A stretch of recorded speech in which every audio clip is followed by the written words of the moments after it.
our motivational quotes for the day. And this is by Vincent van Gogh. And he says, great things are not done by impulse, but by a series of small things brought together. Great things are not done by impulse, but by a series of small things brought together. So Vincent is basically trying to tell us that the big achievements, we see in our lives do not just happen. They do not come out from a burst of actions. They are the small little things we do consistently and carefully that comes out to be the great achievements we see. And a typical example is when you're putting up a building. We don't just see the building, out there just like that. No, it starts from somewhere. We start from the foundation, laying of the bricks, going to your your roofing. Yeah, you have your roofing. You cement the building. You paint it. You fix your windows, and then finally you finish it, and then you see your building out there. That is what Vincent is trying to say. It takes consistency to have a big achievement. And one important thing that this quote highlights is the fact that we all need to be patient in the process. Patience is, a requirement. We all understand that doing small things over and over again can be very monotonous. Sometimes it becomes very boring doing something over and over again. But Vincent is telling us that if we understand the power of consistency, we'll be able to achieve that great goal we have. And so this morning, we are just motivating you, encouraging you not to stop, doing that small thing. Just be intentional about it. Do it over and over again. And the time you realize, you will be where you used not to be. Thank you so much for paying attention to our motivational quotes for today. Now, it is time for us to delve into what's trending, in the world of news, entertainment, everything that you need to know. Let's take this break, and when we come back, we'll dissect our stories.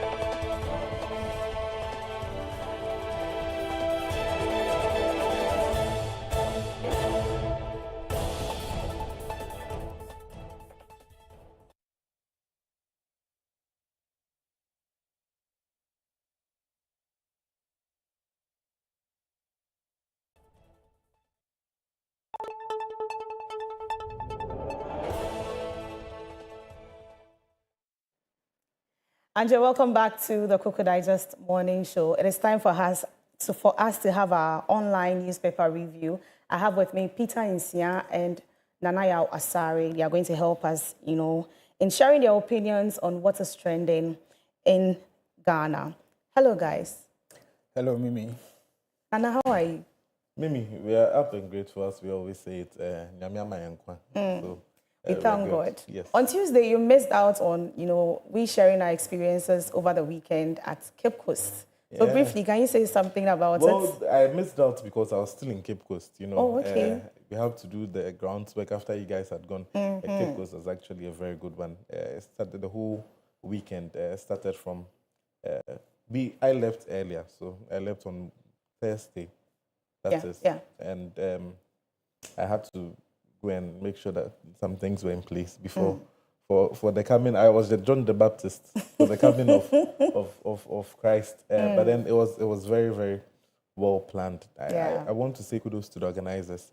You can see that from the series of events from day 1, day 2, day 3, everything was planned, very well coordinated. And also the staff at the hotel that we lodged that were very, very hospitable. What's the name of the hotel again? That's Pimpamsi Hotel. Thank you very much.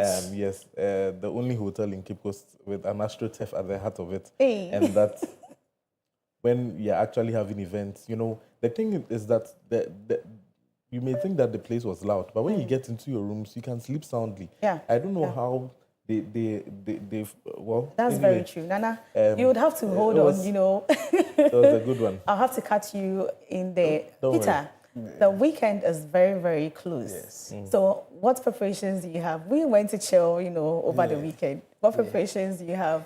I mean, not to forget that I saw Nana in action, Okay. scoring some 2 goals here and there. I mean, he did wonderfully well. And I mean, I'm always excited about Thursdays because Thursday, Friday, it's weekend. Even though the weekend is just view once, but then I get some time to do other activities and all that. And so, like Nana said, we are up and grateful, divine selection, and then we are hoping for the best. That's Interesting. I'll move to your trends very soon, but we have an update on the warehouse fire outbreak at Latibia Okoshi. You know, it happened on Tuesday. A very, disturbing scene over there. We saw scenes of that on social media, and I'd like to read something small about it, and then we'll cross over to speak to the head of public relations at the Ghana National Fire Service. So the Ghana National Fire Service on Tuesday, September 9th, 2025, battled a fierce warehouse fire at Latibia Okoshi near the Salvation Army School. A distress call was received at 4:15 p.m. and within minutes, the first fire tender from the Greater Accra Regional Headquarters was on the scene.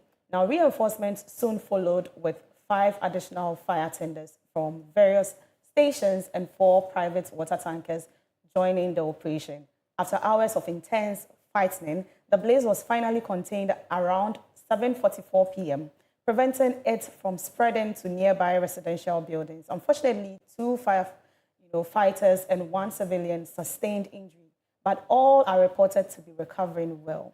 Excavation work is ongoing to fully extinguish deep-seated flames from the footwear materials stored inside the warehouse. That's the update we have there. Nana, before we speak to the head of public relations, I believe you saw this on social media. Yes, it was very, very disturbing. And once again, kudos to the Ghana National Fire Service for their efforts in actually trying to calm tensions and try to manage the situation without making it escalate further. But when we look at these things, right, and we look at warehouses, we look at factories, we look at offices, and sometimes occupational health and safety, we have reports of people who have injured. God being so good, we didn't get anyone passing on out of this particular incident. But it begs me to think, what are our laws actually saying against measures to be put in place to make sure that this doesn't happen? Yeah. And it is actually put in place in our law. Until recently, that has been the Section 31 of the Factories, Offices and Shops Act. That is Act 328, the 328 Act of the Parliament of Ghana. Now, when you look at this, it tells you, it puts things in place that there should be existence of fireballs, there should be existence of extinguishers, there should be existence of, and it even gives you the measurements in terms of ventilations, the amount of headroom you should have when you're operating a warehouse. Sometimes the inspectorate bodies that are supposed to ensure that these things are in place do not do their job. So whenever there's any small flicker or fire, overcrowding is also even included in there. Then you realize that trying to manage this becomes the burden of the Ghana National Fire Service. However, they can only do much because when, let's say, it's a warehouse that has a lot of flammables in there. Just and like then, this one. Yes, and then it starts flaming up. Then you call the fire service. What all they can do is to manage the situation. They cannot come and salvage whatever is left. So we have our part to play. And then they also have their part to play. Now we look at factories, the same Factories, Offices and Shops Act, and it tells us that the roads leading to these particular places should be clear. There should be safety protocols for fire outbreaks and all that. We look at, Mimi, just look at our fire service, our warehouses and all that, and say the truth out of the truth. How many of them do we see these existing protocols there? We do not. Yet they are given licenses to operate as fire warehouses. Most of them are even situated in neighborhoods where you cannot even have. Someone will build their house and then the garage, they'll convert it into a warehouse and be renting it out to people. And there are inspectorate bodies to oversee these particular things. And then we don't do that. Whenever we have fire outbreaks, then we come in and say that the Ghana National Fire Service are not doing their job, or they can only do much. And the onus also lies on us as well. Peter, Yes. come in with your opinion on this, because I thought as a country, we were prepared for incidents like this. Looking at how the year started with so many fire outbreaks here and there, I thought we were ready to face these issues. But Peter, yeah, exactly. So like Nana said, kudos to the Ghana National Fire Service. Gone are the days where we hear that they are not up and doing, but recently, like you rightly said, this year alone we've recorded a number of fire outbreaks and they've been up and doing. And so my concern remains, like, I mean, you said a part of it, that, we know the causes of fire outbreak. I mean, some time ago, the Ghana National Fire Service came up with most of the reasons why we experience fire outbreaks in this country. And we all know them, but it all boils down to the enforcement, like Nana said. I mean, for how long? Every day, the Ghana National Fire Service have been preaching about peace. I mean, safety protocols and all that. But it is happening for you to go to places that they should know better, that they don't even have fire extinguisher and all that. It's very disturbing. And then for me, I'm also concerned about the fact that where some of these warehouses are situated, in as much as there are no, I'm not sure there are rules regarding that. But then looking at this incident, it was very close to, it's close to a school and then, people nearby. And so if the Ghana National Fire Service were not able to respond to this issue very quickly, we could have seen the extent at which this thing will go. I even heard it's extended to 3 other buildings that were close to the warehouse. And so that's the situation we find ourselves in. We are trying to get the head of public relations for the Ghana National Fire Service to speak to the issue. We want to know how they were able to, fight this extensive fire outbreak and some lessons we can learn from this moving forward. But whilst at that, let's move to your trends. I think our producers are working on that. Nana, what's trending? Well, yesterday on the 9th or on the 10th of September, we didn't get some good news. We all know this particular person who is more into the far right movement when it comes to United States of America and their issues. It's called Charlie Kirk. He's a strong advocate for Christian values as well. But he's more known for his strong stance of not, let's say, for being a far right movement person. And yesterday, during a program in the University of Utah where he actually does a lot of these programs, thousands of people came together to listen to him, to question him, a 31-year-old man, in the presence of his daughter and then his wife. Unfortunately, someone with a sniper sniped him and then they shot him dead. And that's the news that is trending all over the world. Charlie Kirk has passed on at age 31, leaving behind a wife and a daughter. So we didn't get to hear such good news, but it's something that is very disturbing. And we needed and I can feel that in your tone, the way you're speaking about it. It's very sad, Nana. Gun crime in the United States is going to every country and its menace, right? And I'm linking this to another point that I want to make, that because it wasn't managed initially properly at the bad stage when it was young, it was small, gun crime. And now it's become very prevalent. You end up going to train stations and you're scared. You end up going to schools and you're scared because you don't know what's going to happen next. And this time around, Charlie Kirk, and the same situation when you compare to how many stars actually happening, which is Galamsey. Of course. we are not curbing it at the earlier stage. We saw same or similar situation in Colombia when the prevalence of drug cartels and all those things came and cocaine was in force. They didn't get that at the bad stage. Right now, it is uncontrollable. The cartels have weapons, they have guns, they have everything that they can use to defend themselves. And so does the police. And sometimes their weapons are even more sophisticated than the police.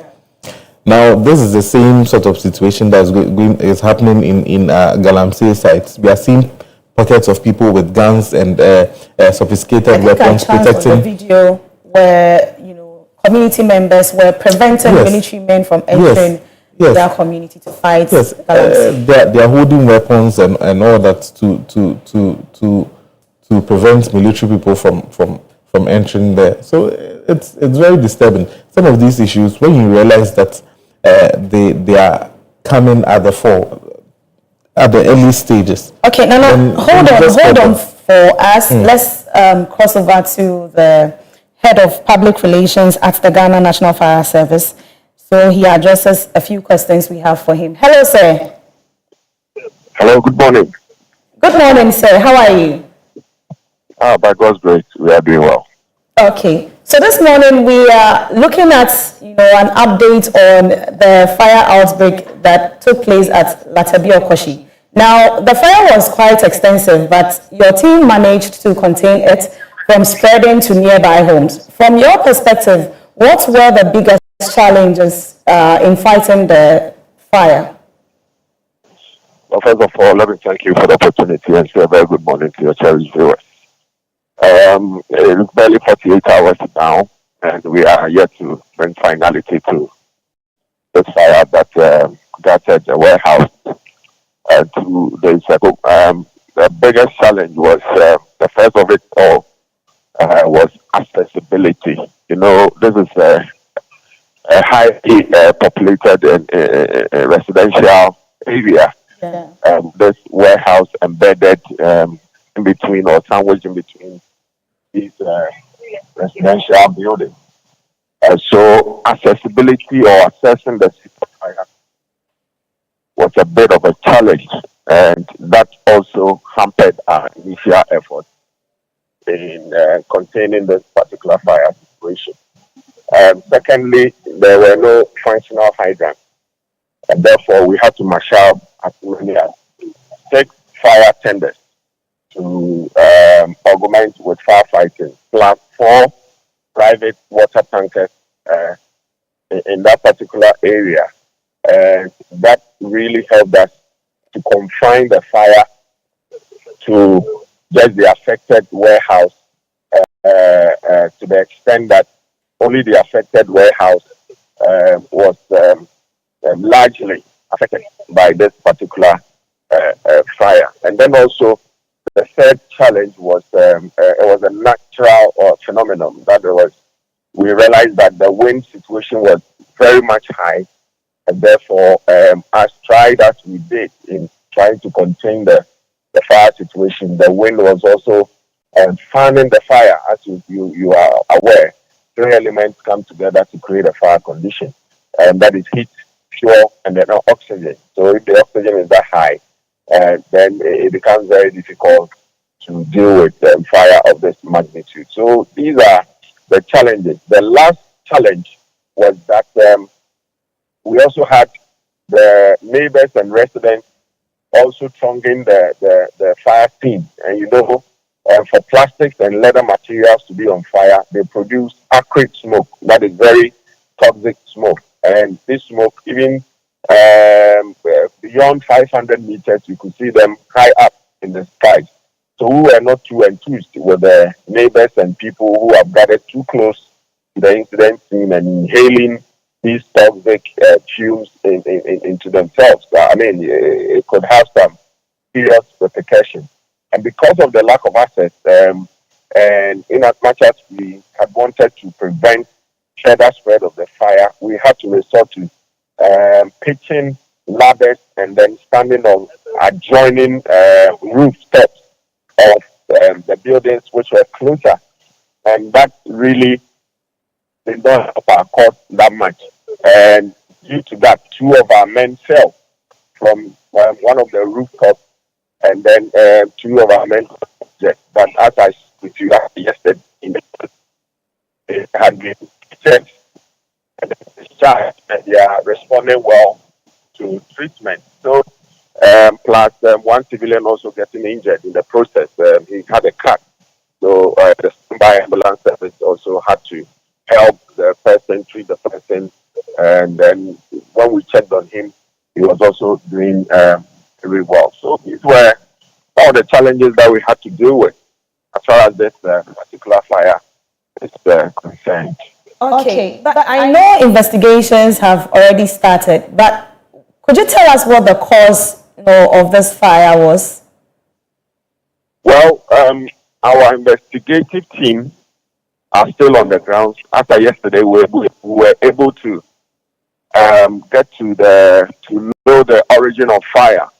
What it technically means is that once you hit the seat of fire or the origin of fire, then you can narrow down, excavate, do some forensic analysis, and to be able to determine what actually led to this particular fire. So we would want the investigative team to conclude their investigation. I've always maintained that firefighting in itself is not too difficult. The most difficult aspect of our job is the investigation aspect. In as much as we have the capacity and then all the needed resources to be able to come up with the exact cause, I think I wouldn't want to preempt anything.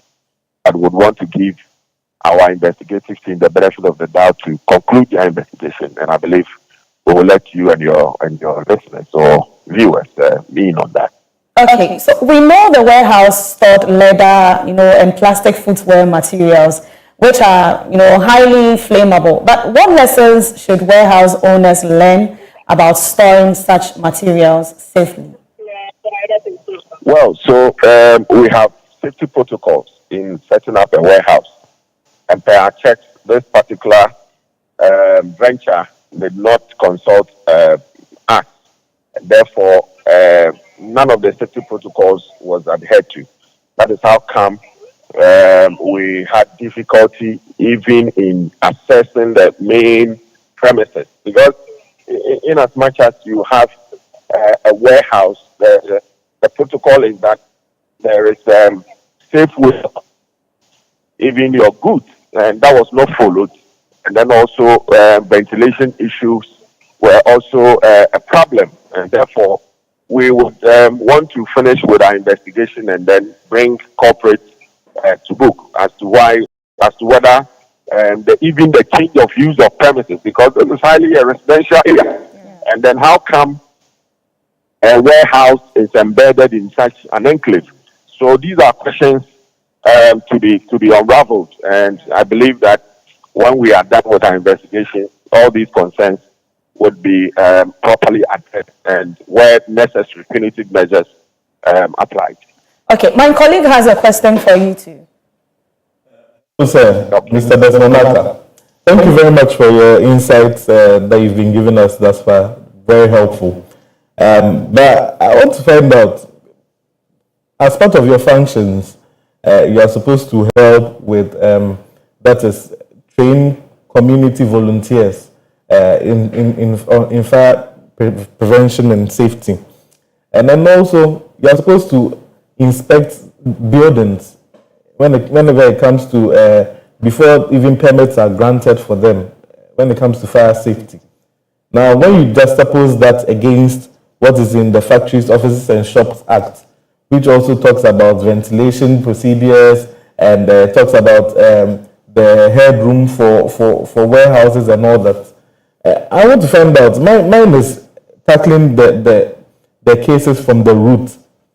How is that particular role that you are playing panning out in terms of making sure that before building permits are given, they have to come for a fire safety certificate to make sure that they are cleared before they can actually do that? That's opposing that against the provisions of the Factories, Offices and Shops Act, which says that they are certain for a warehouse to be established. There are certain height requirements when it comes to headroom, ventilation requirements when it comes to, and then even where it's supposed to be situated.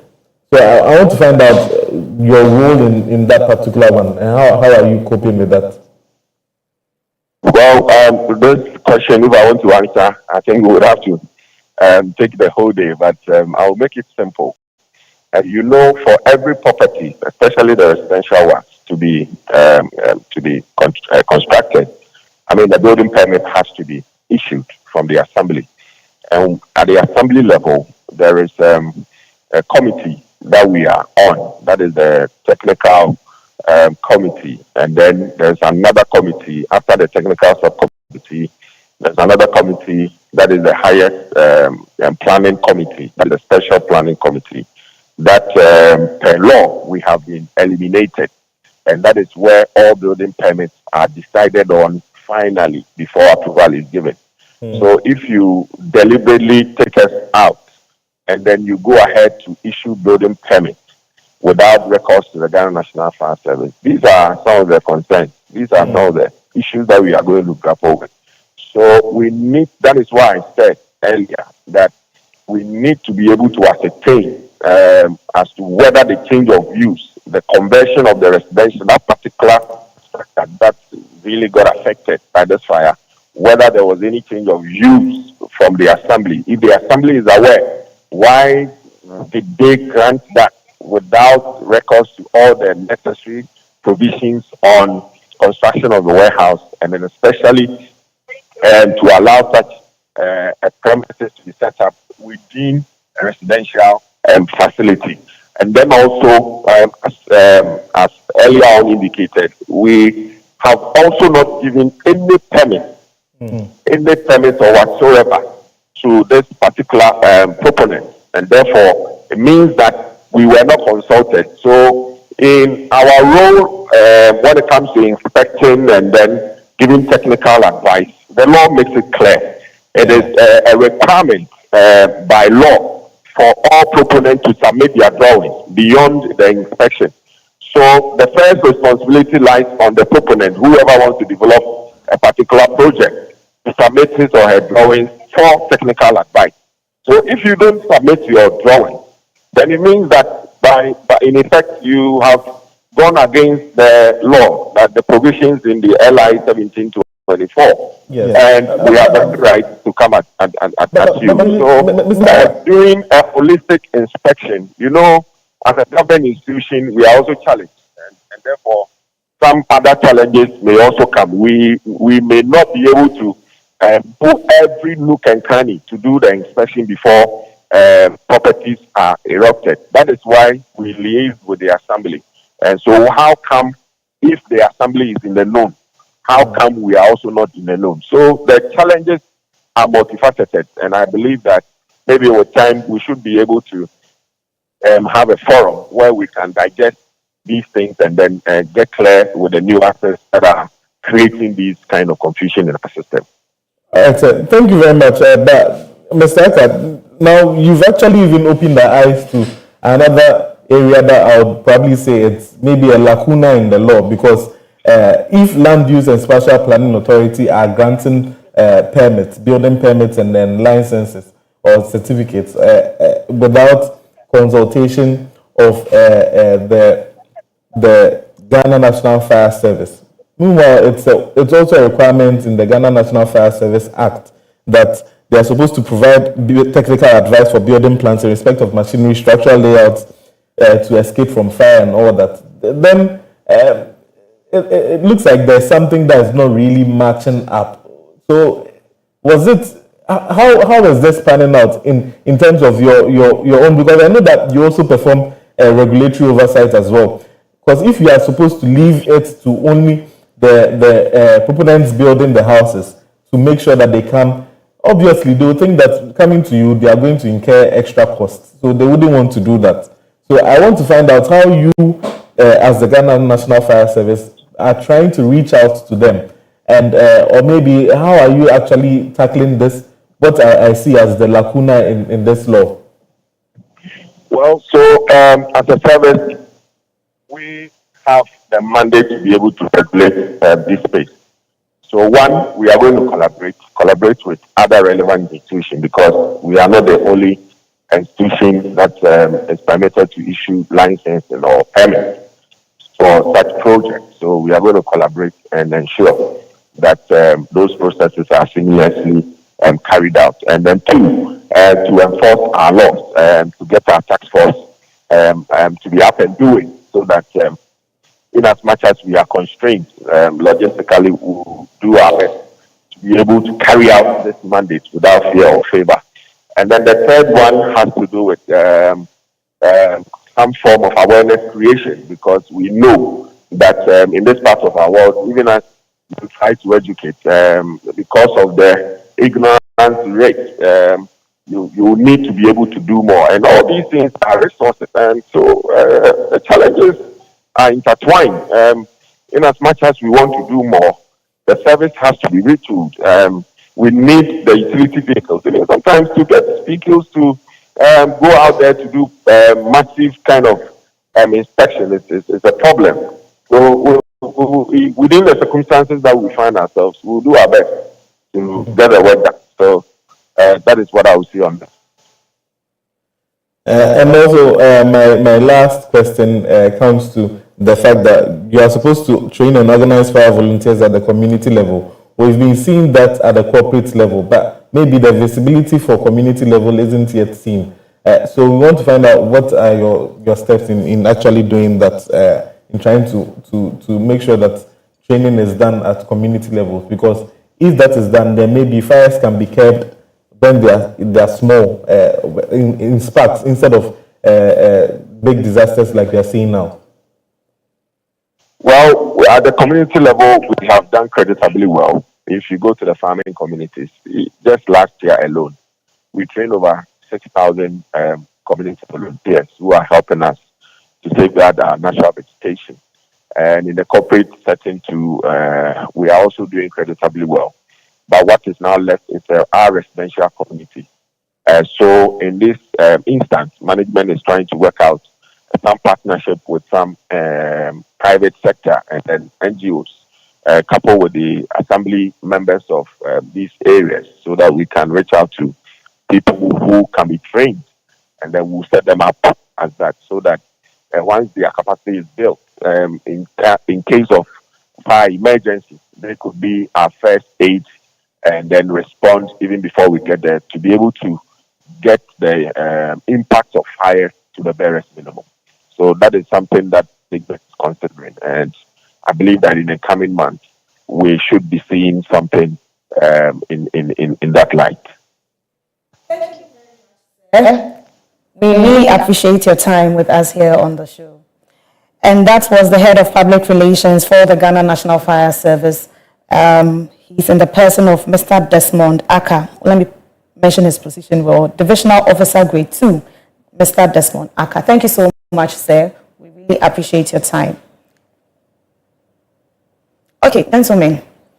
Nana, you were on the floor when I cut you in. But briefly, I think you've asked all your questions. Yeah, I've been satisfied, and I must commend Mr. Desmond Aka and the Ghana National Fire Service.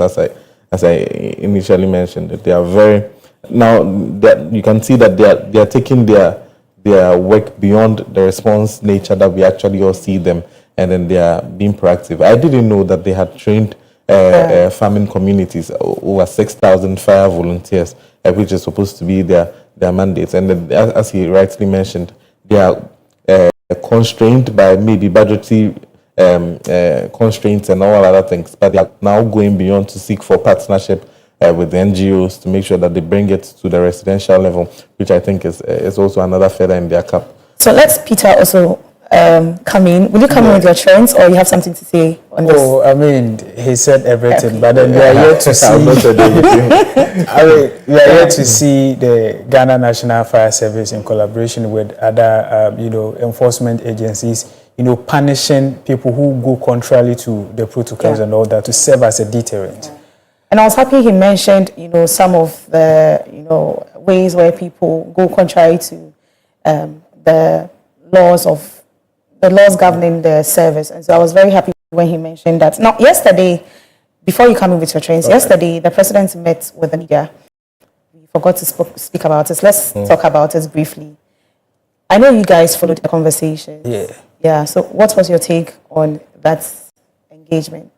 Well, so, it's a very good thing being accountable to the people of Ghana, recognizing the fact that the people of Ghana elected him and his party into power. So there's a need to, report to them annually or, monthly or any space within the year. And so, I was looking at some major things, and he touched on most of the things. I was looking at the accountability, the operation recover all loads, how far, and then the CD appreciation and its depreciation and all that. And then he touched on it. And I'd like to talk about when a journalist asked about why the CD is suddenly, depreciating. And then he made mention of the fact that their aim is to just, stabilize the CD. I mean, and so he mentioned that the value of the CD is somewhere around 10 CD to 12 CDs. And currently it is trading at 12 CD, I mean, is it 5 pesos or something? And also about the accountability thing, he made mention of the fact that a whole lot of people are being, processed, and very soon we will hear of them very soon. Because talking about the SkyTrain, the NSS saga, a whole lot. So I was actually looking forward for him to talk about it, and indeed he really spoke about it. And then this also brings me to the fact that some time ago we were talking about the number of judges we have, as whether we should cap or uncap the numbers. And then looking at the cases we have currently, I mean, is it slow because we don't have the number of lawyers to, I mean, take in charge of the cases, or it's just the process that is delaying? Even though he has assured us that very soon we are going to see the outcome of these investigations. And so that is what I just want to say. He said a lot, but then... So before Nana also comes in, I would like to touch on the increments of tariffs that were also raised. ECG had proposed, I think, a 225% increment. Water is also increasing. And the president's made mention of the fact that they have proposed these increments does not really mean they are going to be implemented in reality. And so they will have to pass through a process before they come to light. And so that was made clear. And also touching on the issue of assaults on journalists, I was very happy when he spoke about the fact that he's a member, he remains a lifetime member of the GJA, and he's going to ensure that journalists are protected in this country. It is our right, it is our duties that we are performing, and so we shouldn't condone any form of assaults, on journalists. So these were the few highlights. Nana?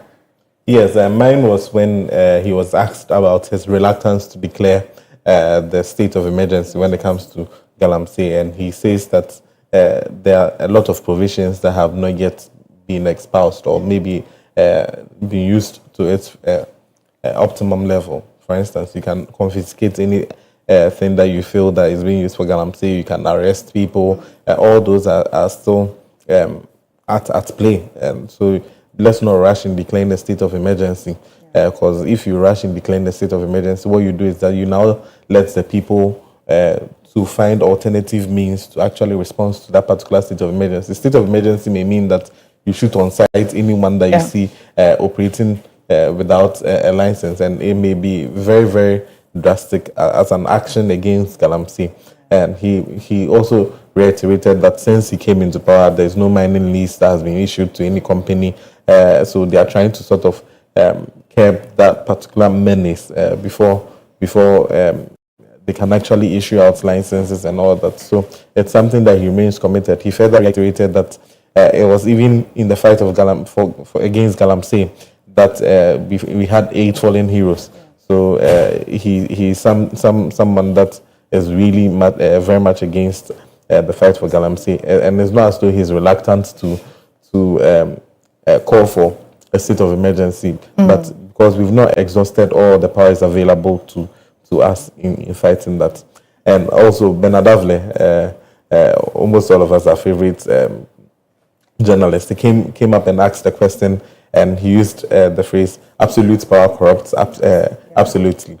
So having absolute majority in Parliament at the moment, won't it mean that he's going to sort of? He asked. His response was, "Do I look like a supreme leader?" And it was quite a good one. So these are some of the takes that I actually had from that.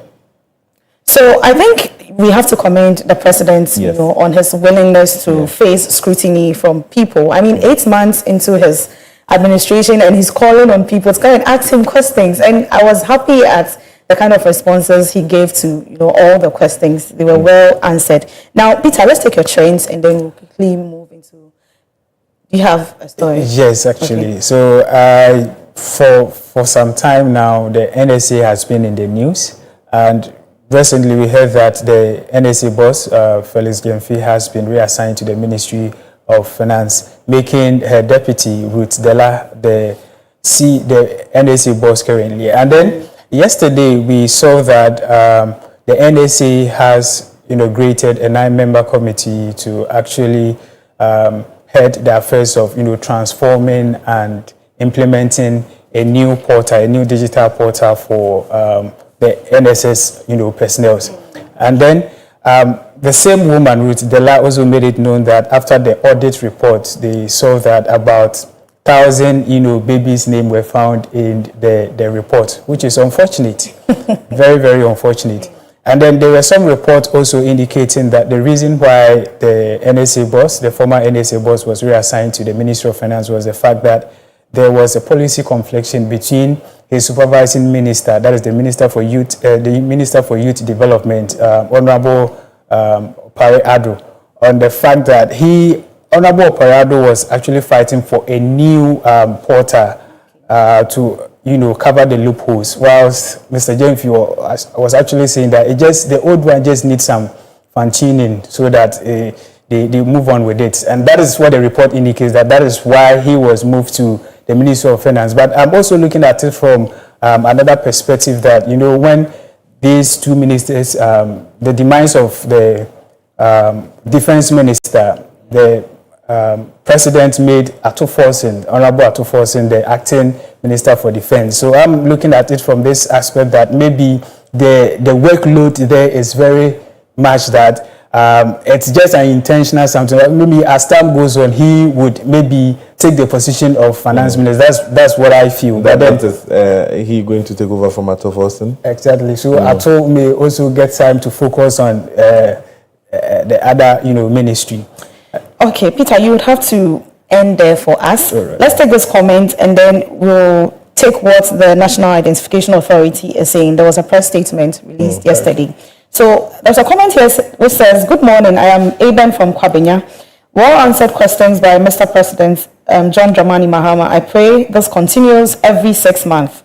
Long live President Mahama, long live NDC, long live Ghana. Abam Papa Abba Ghana. Greetings to Honorable MCE Agbo of Ghana East, TDC Boss Courage Makafui Nunepenku, and Mr. Kwesi Mensa of PSC Tema Shipyard." Thank you so much for bringing in your comments. So yesterday, we received a press statement or a press release from the National Identification Authority, and it says NIA begins registration of Ghanaians aged 6 to 14 years old at its premium centers. We have it displayed on the screen so that I read what we have here. So the National Identification Authority announces to the general public that it has commenced the registration of Ghanaian children aged 6 to 14 years at all NIA premium centers nationwide. This move is in line with the NIA's legal mandate to register all Ghanaians both at home and abroad, and to ensure that every citizen has a secure or verifiable national identity. It marks another step forward in building a comprehensive and inclusive national identity register that captures every Ghanaian from childhood.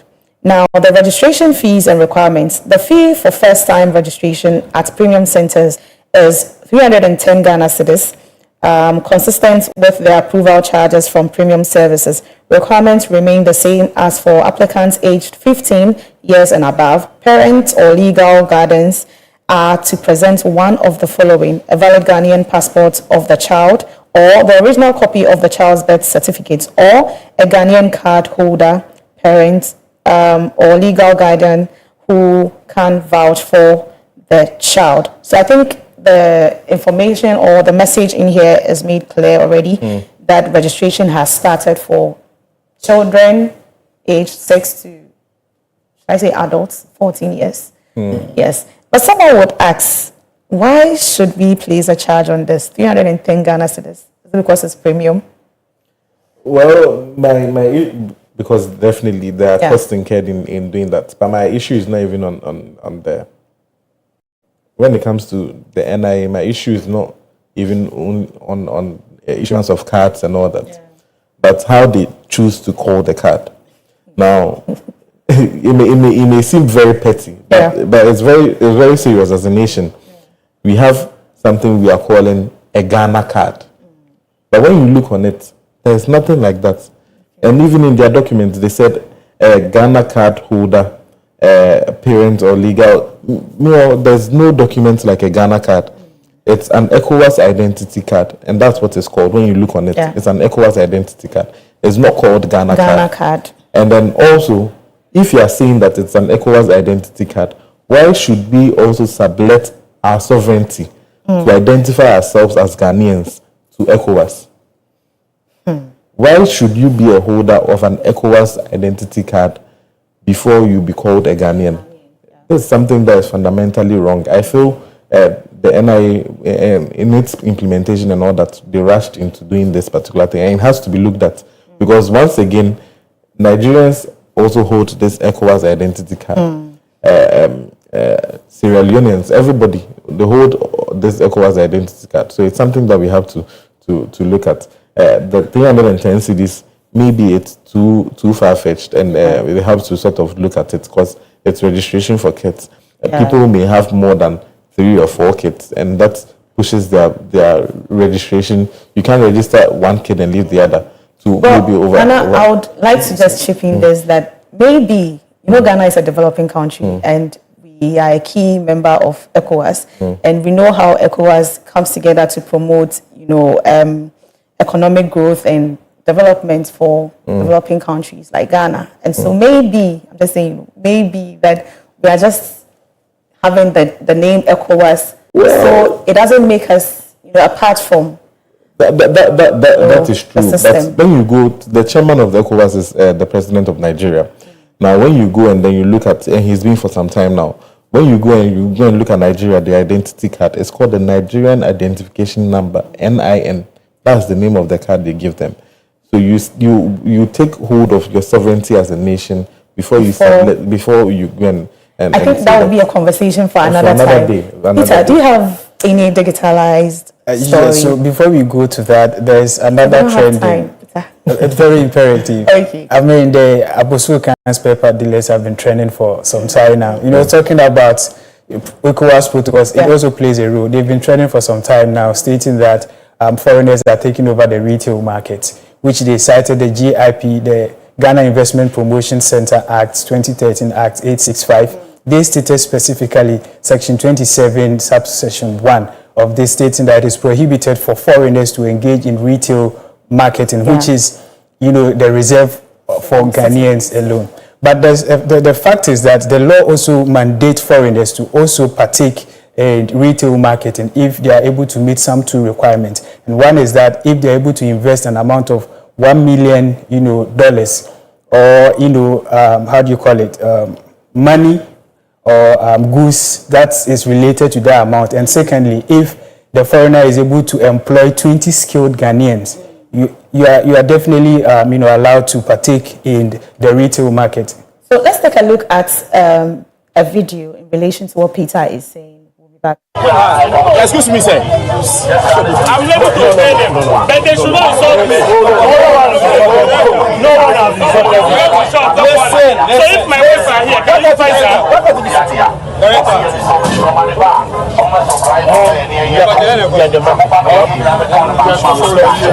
Let's comply.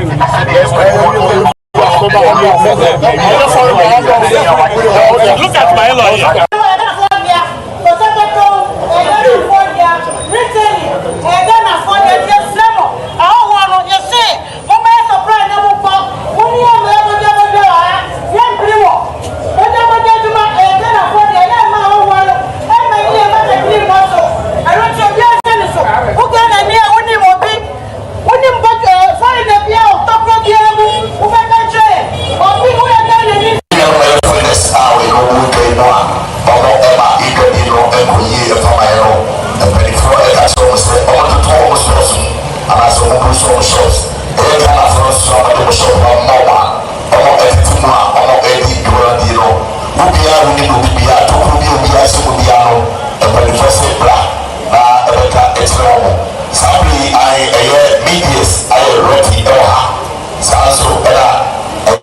those were some videos of some members of the Abosokai spare parts dealers, agitating against foreigners who are invading in our retail businesses. According to them, they believe that some forms of businesses like petty trading are meant solely for Ghanaians, and so they don't understand why the foreigners are trying to invade in that. So, Peter, you were...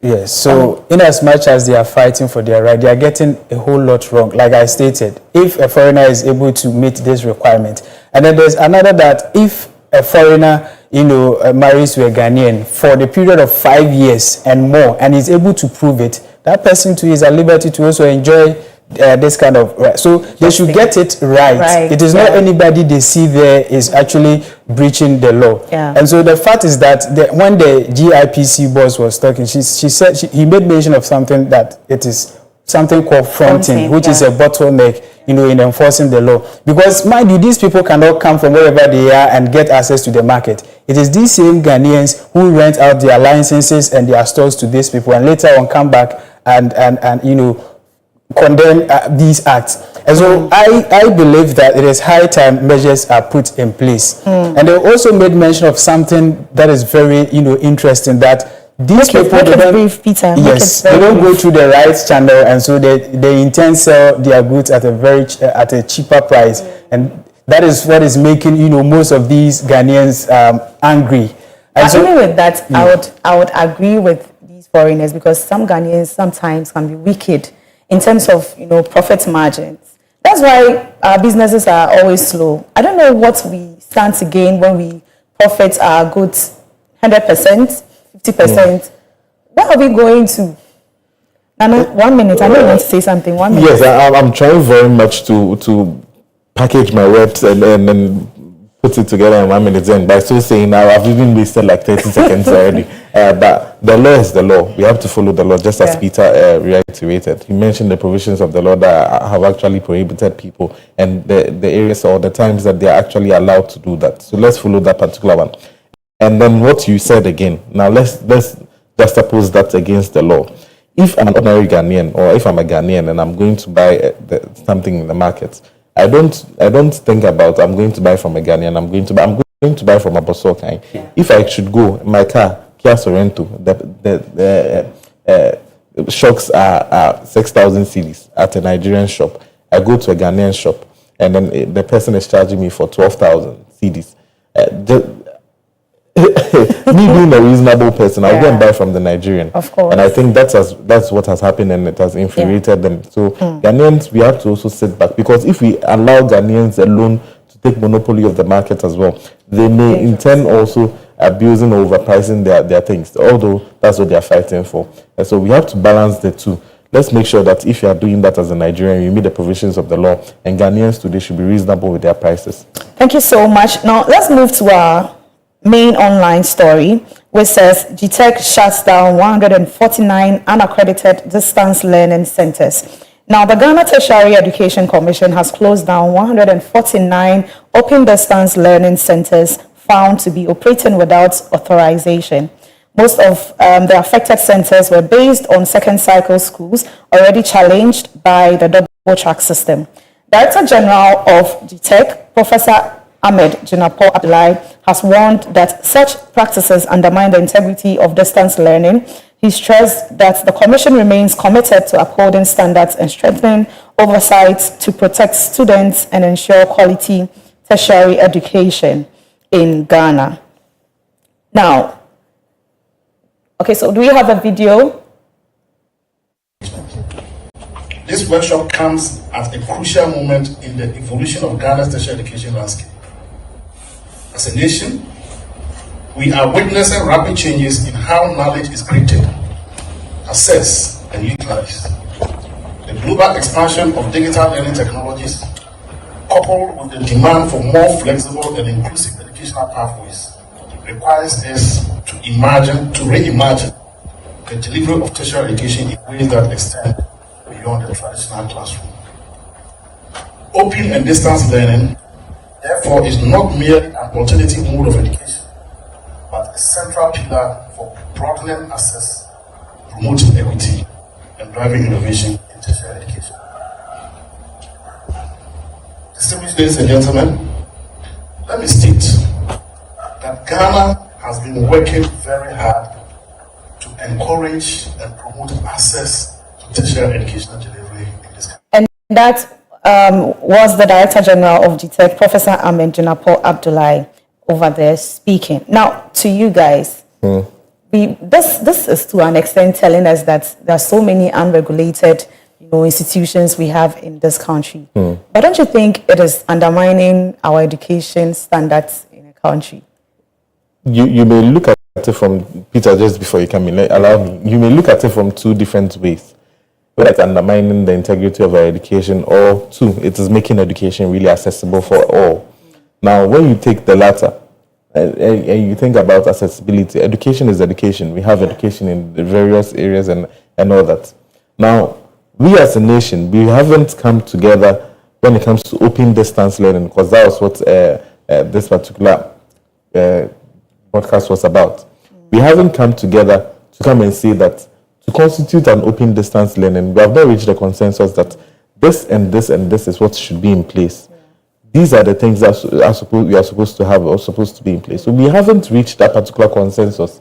So when you are revoking licenses, you are calling people unaccredited and all that, and maybe they feel that they have the facilities to reach out to people and educate them, then it looks as though you are just not, you are regulating the space, all right, but then you are also taking accessibility of education from away from people, because these are avenues that people get the education, learn skills to better themselves and to earn a living. So if you take away 149 of these people, their accreditations and licenses away, without you coming to a consensus to say that these are the basic requirements for open distance learning, we haven't done that. So I feel we have to correct the basics first, then we move on to actually saying that you haven't met the requirements, and then these are the reasons why. Before Peter comes in, just to corroborate your point, I believe that what you said is right. The fact that they are unauthorized doesn't mean that they are not doing the right thing. They are not training the students. My concern is with the students. Look at the number of time they've invested, the resources they've invested. How is government going to cushion these students? They're going to be in the house doing nothing. The pain, the agony they're going to have towards government is going to be a whole lot. Peter? I mean, so the power to even run distance learning is kind of limited to some people. Most people are not aware of this kind of opportunity. But, talking about, they are not only, revoking their licenses, but rather they are talking about the facilities where these people gather to, learn and all that. For me, I've experienced this before. You see people, gathered in schools, church premises and all that. It kind of, in as much as you rightly said that it is going to deprive a lot of people from, getting their certificate to embark on whatever thing they want to do, the quality of it is also very imperative, because we have been talking about the quality of our education here. That is why most people frown at, free SHS, talking about the quantity instead of the quality. So we are looking at, in as much as you want to run it, you should get the necessary infrastructure, get a serene environment for the people, and, educate them. But we're also looking at the quality as against the lack of it.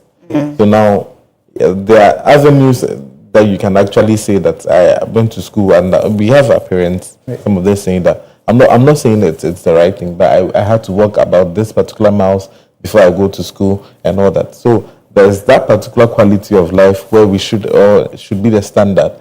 And then there's the lack of it. That is, it's inaccessible to everybody. So now, if we are making education more accessible, these GTEC, these open distance learning educations, they're affiliates of maybe other schools and all that. Now, if you are making it accessible to them, and people come in and then they know the circumstances around it, yet still they subscribe to it, and then they end trainings to it. My issue is that let us now run a consensus. Now, if I should ask you, what are the requirements that one is supposed to have to be able to operate an open distance learning, even the GTEC may not be able to give all the required answers and all that. So let us now go back to the drawing board, arrive at a consensus with all these 149 people that their licenses or they're being called unauthorized. Let us reach a consensus and say that this is where we are going to see. You have to have 3 whiteboards, a blackboard. These are the things, the requisites or the requirements for open distance learning. We are giving you 6 months to meet them. If you do not meet them, then we revoke your license. I think that will be a level playing field than to take the accessibility away from them and then to revoke it. Because the demand still is going to be high. And people will keep setting up these centers. So you better regulate the space in such a way that you'll be able to operate or to be able to see the incomings or the people that are joining in open distance, the people that are not also, and then you regulate it better. Right. Thank you so much, gentlemen. Peter Insia and Nana Yawasari, thank you so much for joining us. We have a message here. It says, good morning, Clock TV. You guys are doing a great job. Thank you so much. Good morning, Mimi. Very interactive session. I'm really learning a lot. Thank you so much for bringing in your comments. This is all we have for you on the online newspaper review. I did this with my colleagues. Stay with us. We have more engaging.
Pure, love and right. We are here to encourage people to live in purity, in the context of relationships. And joining us on the line, our guest is on the line with us. He's in the person of Pastor Nathaniel Imprim. He's with the Glory Life City Church Grace Assembly. Hello, sir.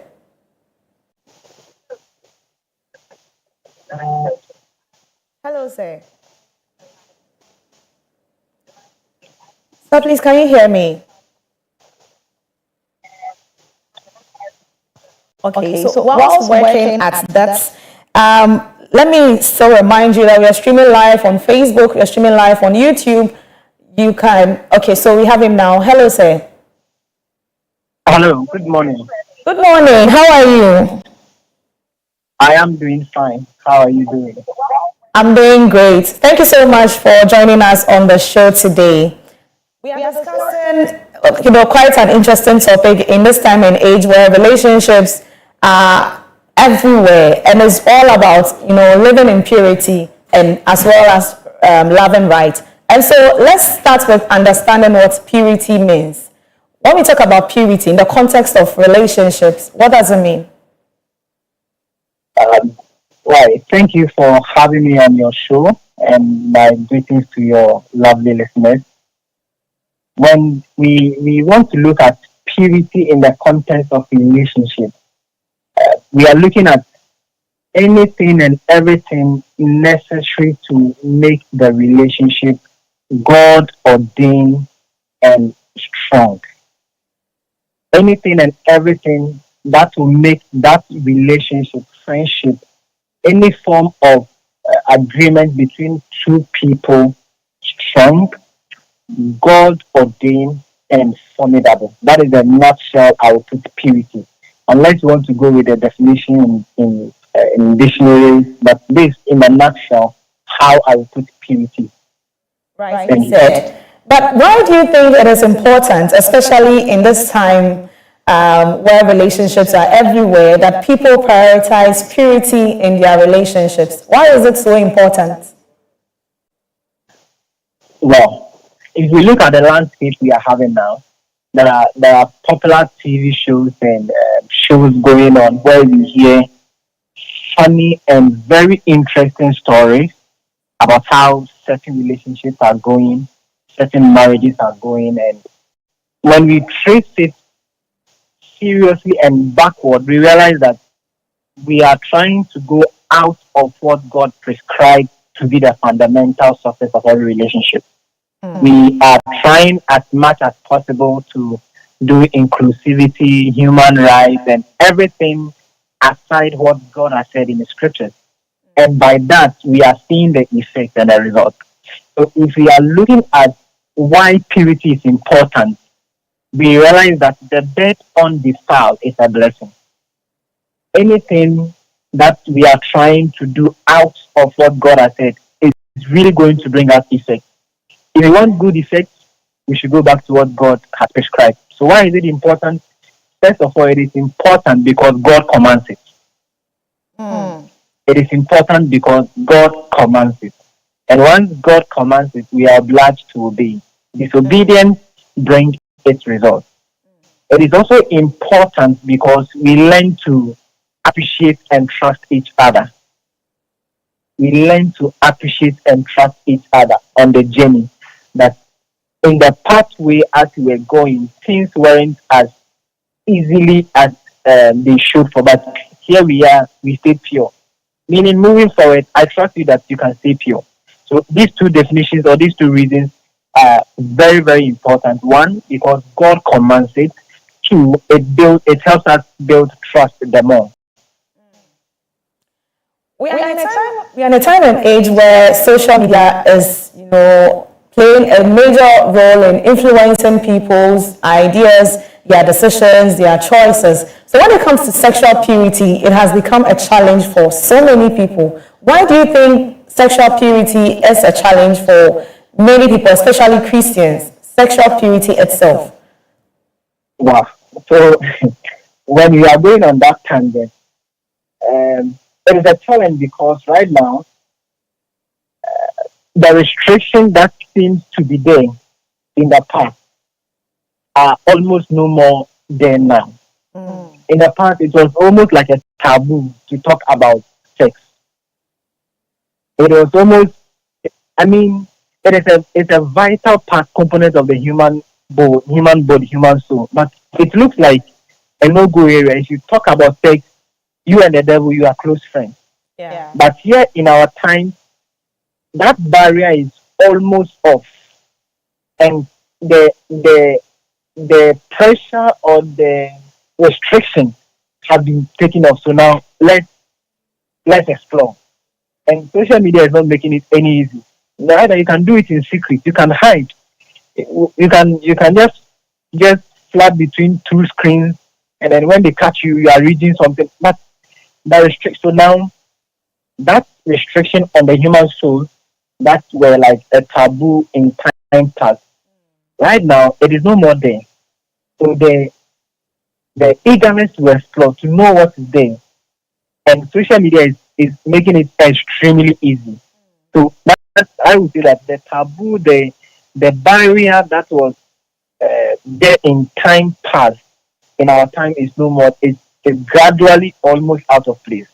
So social media is, and again, I would say it also boils down to the value of the individual, what you want, and where you are going. There are other people using social media for the right reasons and for profitable gains. So if you are really interested in making profit, gaining more insight, you can use social media. So again, also it boils down to the value and the direction of the individual involved. Yeah. So I will put these two phrases by side, and then we can take it from there. Surprisingly, you hear, some Christians say that, oh, it is only sex we are not doing or we are not having, but we can hug each other, we can even give each other pecks on the lips and all that. Even the Bible says we should, give pecks on the lips as a sign of love, something like that. I've forgotten the exact, quotation. What do you have to say about this? When we talk about sexual purity, does it exempt the other parts? I mean, the hugging, the kissing, or it, includes everything? Right. So there is a scripture in Proverbs chapter 7. When I was growing up in my early formation stages, that was one of my go-to scriptures concerning sexual talk. It talks about a young man who is void of understanding. He was just walking about, and then he found himself in the street near the house of a strange woman. And the woman just descended on him, convinced him, and the ending part says that he went straight after him like an animal going to a slaughter. Okay, so if you don't want to start something, you don't want to continue, if you don't want to have sex, or you don't want to compromise whatever you are having, it is best you pull away. But it is not a sin actually to hug, to bond, but what does it lead to? Those activities, those actions, small actions, what does it lead to in the end game? Is it just casual, or after you have done hug, close relationship, close intimacy with the person, if you see another person doing the same thing, how does it make, what is the end goal of what you are doing? That is the question we can have. It is not a sin in themselves. Greet one another with a holy kiss. The Bible says that it is a culture in the country, the people where the apostle was speaking to, that they should greet one another with a holy kiss. And by the time we, in our part of the world, we are done with the holy kiss, a lot of things are unholy continuing. By the time we are done, we can't find shit. Okay, thank you so much for. I'm really enjoying this conversation. There is this also perception that people have that really fights against most Christian ladies, is that when they get themselves in a relationship, they tend to be faced with this question or this statement that it is a sex before marriage thing. We are not doing no sex before marriage. And then because of the pressure of we trying to get married, you end up, doing what you never planned on doing. What do you have to say on this? Okay, I think we've lost Pastor Nathaniel, but we can also cross over to Mr. Joyous Okran, who is also standing by on the line. He's one of the advocates for Living Pure, Loving Right. He has actually started with a program that is ongoing. We'll be speaking to him with regards to the same topic. Hello, sir.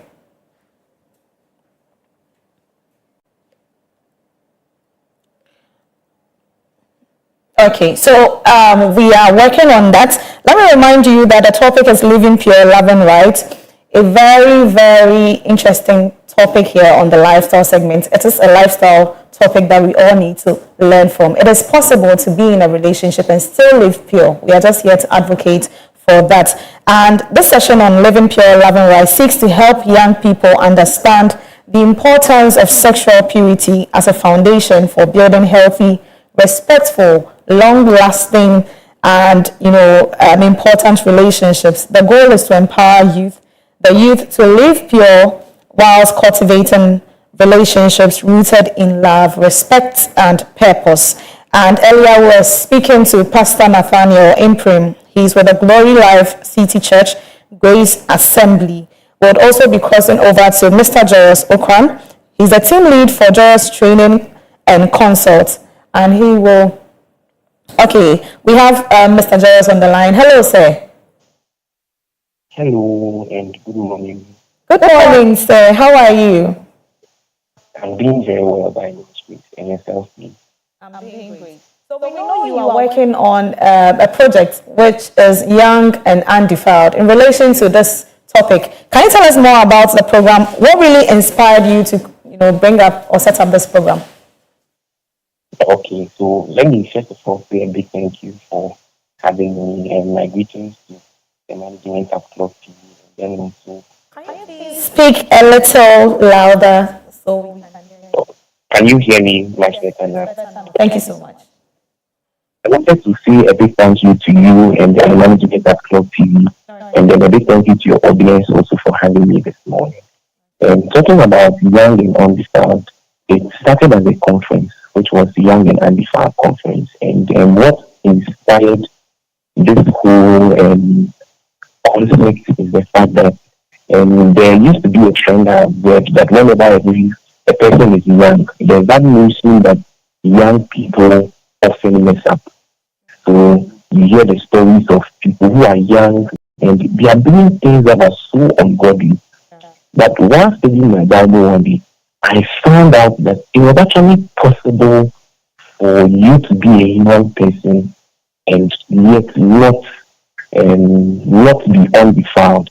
So I was looking at verses like Psalm 119, verse 11, and verses in Philippians that says, God who works in us, giving us the ability and the desire to please Him. So that word became a desire on my heart to encourage young people that it's actually possible to be young but undefiled. So again, the narrative that we see in the world is possible for you as a young person, although you want to never be a part of the destructive things that we often find in our world. So that is how Young and Undefiled started. All right. So what key messages do you intend to convey to the young people that will be passing through this program, and also any young person watching us this morning? Sorry, please take the question again. I didn't hear you clearly. What are the key messages or a key message you would be conveying to your participants of the program or our viewers watching the show this morning? All right, thank you very much. So for Young and Undefiled campaign this year, the message or the theme is empowered to stay pure. Empowered to stay pure.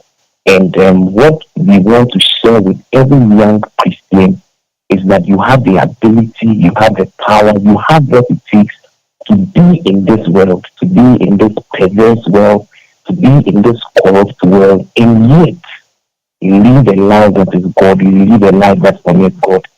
And we take inspiration from Philippians 2:13. For God works in us, giving us first of all the desire, and He gives us the ability.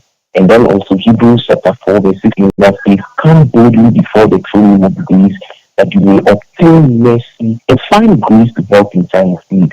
So there are a lot of young people out there who say sexual purity is impossible for them because for some reason they feel they can't control themselves.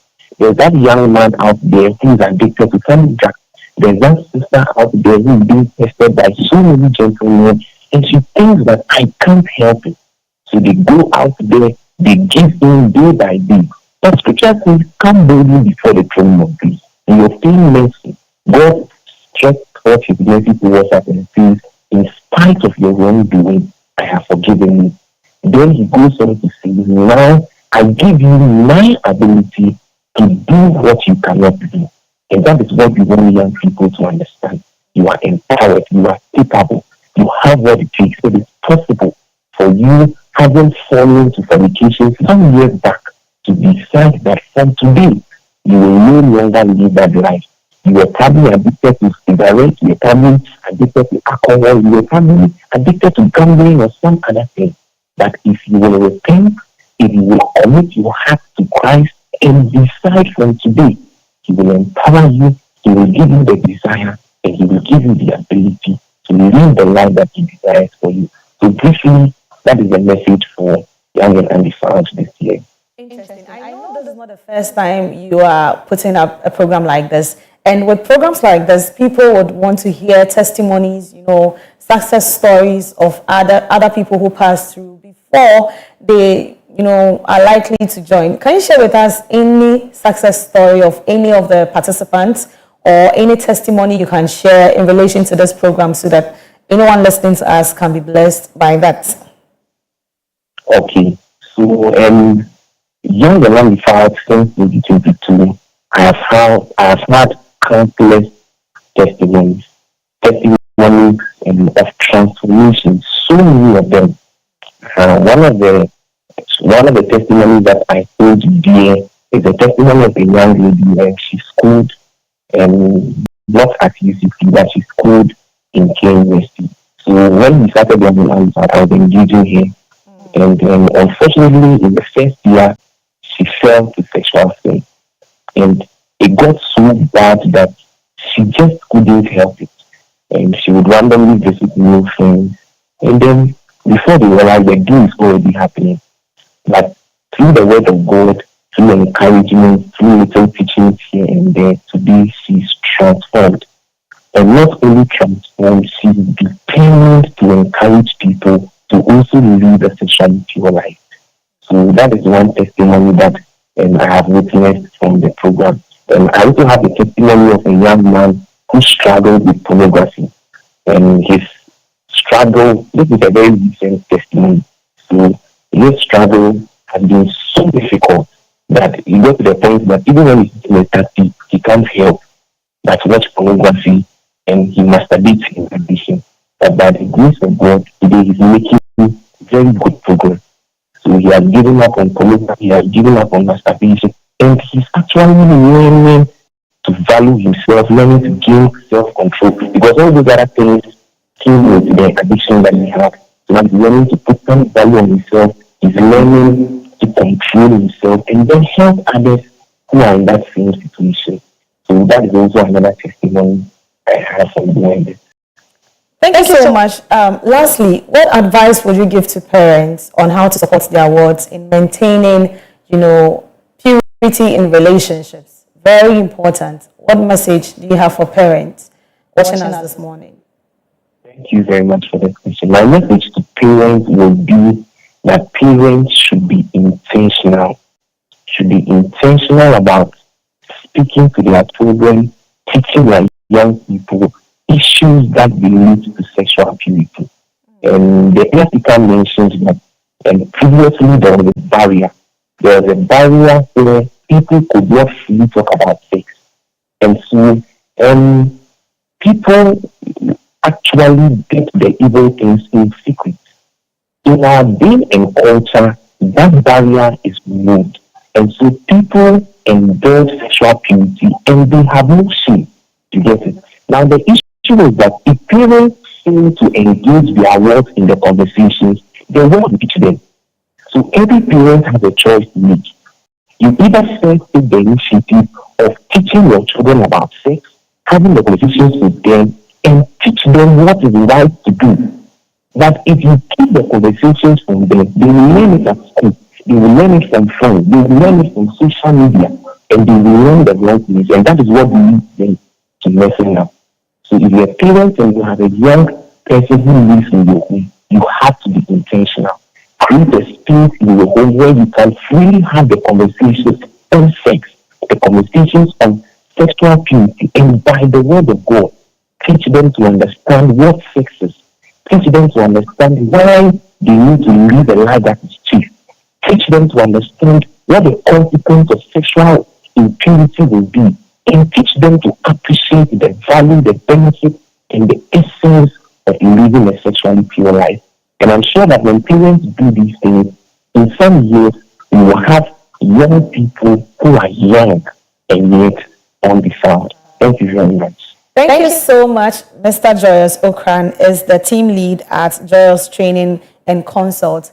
He joined us, on the line, helping us in understanding how to live pure and also love right. Earlier, we spoke with Pastor Nathaniel Imprim, who is also with the Glory Life City Church Grace Assembly, and they were my guests, virtual guests for today's lifestyle segment. I hope you've learned something from how to live pure and also love right. It is very possible to be in a relationship yet be undefiled.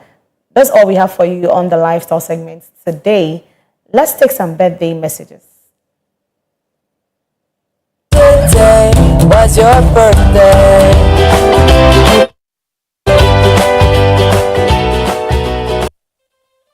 I heard today was your birthday.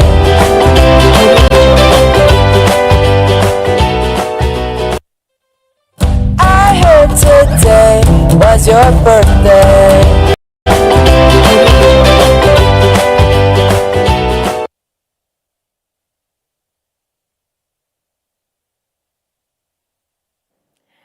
And you're welcome back to the Koko Digest Morning Show. Now let's celebrate with some amazing personalities. Who is our first birthday celebrant? Oh, so we have this. It says, "Happy birthday to you, my darling Vera, Ankuche Eden. May the good Lord hear you in the day of trouble. The name of the God of Jacob defend you. May he send you help from the sanctuary and strengthen you out of Zion. May the Lord remember all your offerings and accept your burnt sacrifice. Amen." This is from a Catholic, I believe. We also have this happy birthday to my sister from another mom, Hajia Mary. God bless your new age with massive grace and more of God's blessings. This is from your friend Na Amankwa Osumpafo the first. We also have this a happy birthday to this amazing nurse of mine, Teresa Amobia Kudom of Kolebu Teaching Hospital, Blood Bank Department. This is from Bra Ernest Anshin Akosombo. Thank you so much. We also have this a happy birthday to the CEO of Ebenezer Fashion. Boss, we say God richly bless you. May God grant all your heart's desires. We love you so much for your good hearts and you have for us. Thank you for being our boss. Thank you so much for bringing in your birthday messages. That's all we have for you on that segment. James Terry Bernard is on standby to take us into the world of sport. Stay with us. We'll be back.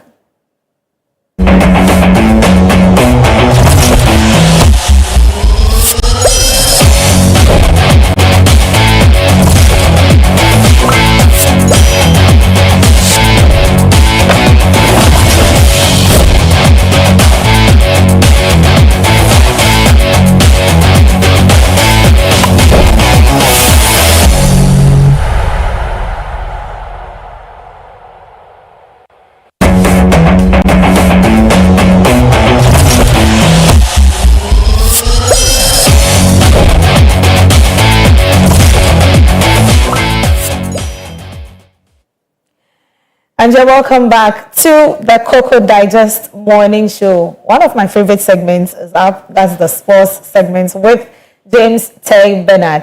Hi, James. Hi, Mimi. Looking so beautiful this morning. Thank you, James. You're not looking bad yourself. Thank you. So what's happening? What's happening in the world of sports? Mimi, I have some few stories. But before we go into the stories, do you know that the Ghana Premier League is starting tomorrow? Tomorrow? Yeah. I have no idea. You have no idea. That's the same way I think some of our viewers don't have any idea that the Ghana Premier League is starting tomorrow. But then, the Ghana Premier League will be starting tomorrow, Friday, at Accra Sports Stadium. Accra Suffolk against newly promoted side, Koko United. And we've always been complaining about our supporters not purchasing the Ghana Premier League. Yeah. But then, we always forget to publicity and all those things, and that takes me to another side of my story today. we've always been complaining, even recent times yourself, complaining about the Black Stars not performing well. Yeah. And I sat down and realized our local league is not good enough. Same way our U20, U17 is not performing. That's why the Black Stars also is not performing. If you go to South Africa, their league is performing very well. So you see most of the players, national team players, are being called up from their local league, mostly from Mamelodi Sundowns and co. If you go to Egypt, most of their players are local league players. If you go to Tanzania, and if you want your national team to perform very well, it's either your local league will be very, very good, or you put more attention into your under 17 and your under 20. Because let's go back to early 2000s when we first qualified for our first ever World Cup.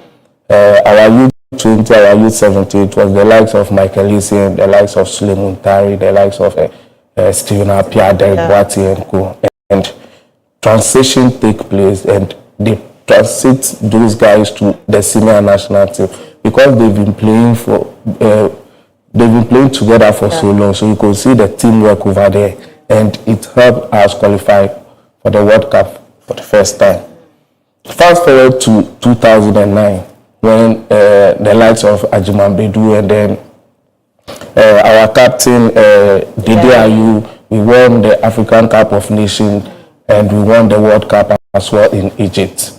We transited those players to the national team for the first time in Ghanaian history. 2010, we were able to qualify from the group stage to the round 16 to the quarterfinals of the World Cup. We all remember. So I think we need to go back. In recent times, our local league is not performing at all, and our U20, we are not paying much attention to our U20 and then the U17. So it's like there is a lack of promotion when it comes to these local leagues. Yes. Nobody finds them interesting. We are all focused on the international leagues, the big teams and other things. But just as you are saying, it is from our own people that we can get all the good players to come together to form our national team, so that we don't go out and bring international players to come and play for us and pay them huge sums of money. We going out in recent times, we have Right to Dream Academy over here. Yeah. And then Right to Dream will go around, pick quality players, help them grow, sell them to various European clubs. Then we will go and fight for those guys. So it's like our national team, I said, so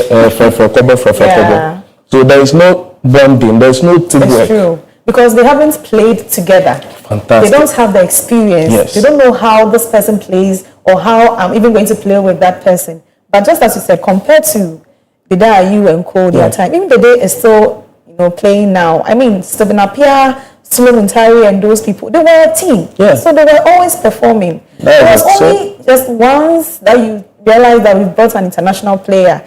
That's when we had Kelvin Prince Boateng and the rest. Agogo and stuff. But just look at our team, Black Stars. We have like 50% of international players playing for the team. When we have good local players around, that can help the team. The FA is not doing enough for the local players in the local team. Because we've been saying that our local boys are not doing the right thing. They are not doing the best. But I mean, let me give you just a small gist about this thing. You pay around 500 cedis to go to the gym, and you are paying the local player, let's say 1,500.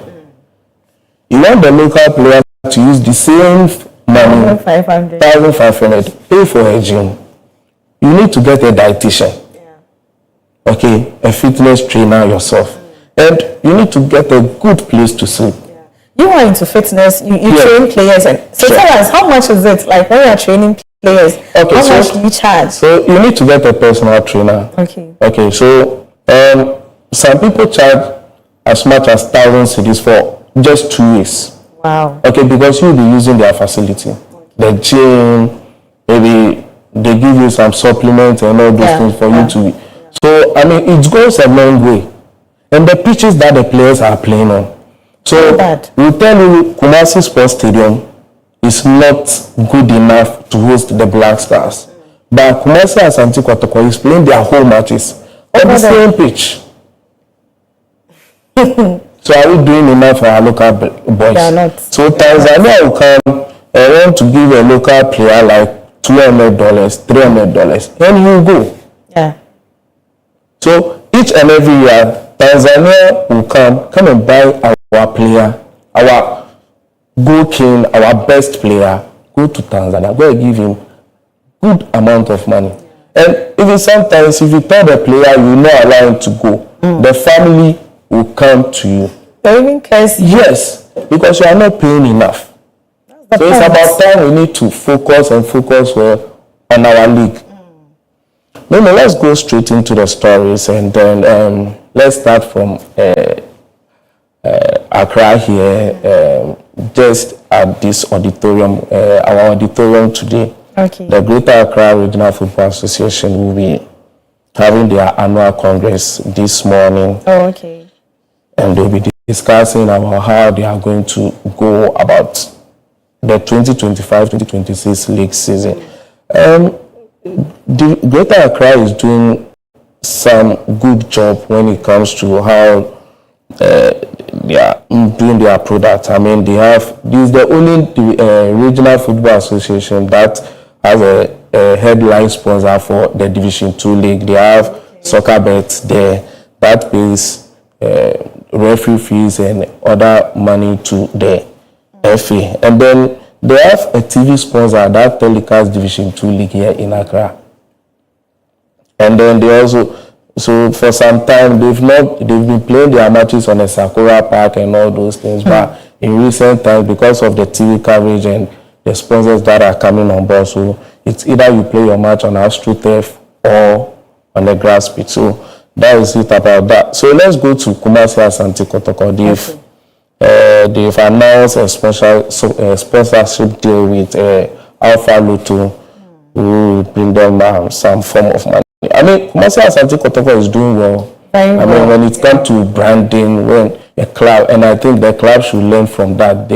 When it comes to branding, they are very particular, intentional about branding, and I mean, that's why they have so many sponsors. So let's go to our last story. Let's go to Capo Verde. Okay. So maybe I don't know whether you were following football when we around 2005-2006 when we qualified for the World Cup for the first time. I mean, the euphoria, the happiness. I have to be honest, I wasn't following. So Capo Verde is about on the verge of qualifying to the World Cup for the first time, and over the weekend they scored Cameroon by 2 goals to. They scored Cameroon by a goal to 0. So let's go for the highlights. E acaba por virar tolo. Este é Nkodo, muito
happy how they were happy that for the first time in their history they are on the verge of qualifying to the World Cup. Yeah. And there are not many. There are just around 600,000, the whole country. So you can imagine. Yeah. You can imagine. I mean, so let's go for the standings as it stands now, and let's see how it goes. There are. I think we have it on the screen. Yeah, so 19 points, and Cameroon.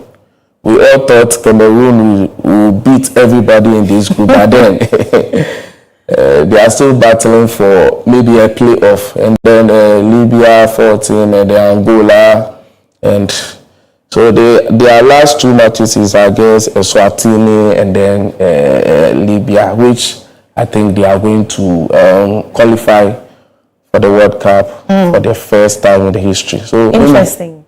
But I'm surprised seeing Angola down there. I was hoping that they will also be up. Anyways. Yeah. So I mean, every country is taking football very serious now. Yeah. Very, very serious now. So I mean, if you don't do your things, or the smaller countries will just come and take over. So James, before you go, yesterday in the news, I read something that says Sports Minister announces plans for 50,000 capacity stadium at Boteman. Boteman is here in Accra. Yeah. They want to transform Greater Accra into a sports, city. What do you think about that? Is it a good thing? It's a good thing, but then I still have problem. We are not able to maintain the ones we have. That's the problem I have. It's a good thing. I'm a sportsman. We need more football stadium and even, but then we are not able to maintain the ones we have. So we just use that money to maintain the ones we have. Even at that sports stadium. Yeah. The other time we saw this side of the pitch, the one facing the Independence Square. That place that seat is not good. Okay. So they should focus on maintaining the stadium rather than building another. So the sports ministry should focus all their attention to maintaining our stadia in the country instead of bringing up more or new stadiums. I beg your pardon. Now that's all we have for you on the sports segment. I did this with James Terry Bernard. Peter Insia is taking us into the world of business.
Hello, good morning and welcome to the Business Update segment on the Koko Digest Morning Show. And as usual on this segment, we provide you with the latest in the world of business, expert analysis and market trends that will impact your business and investment decisions. My name is Peter Insia. Now let's get started with our stories.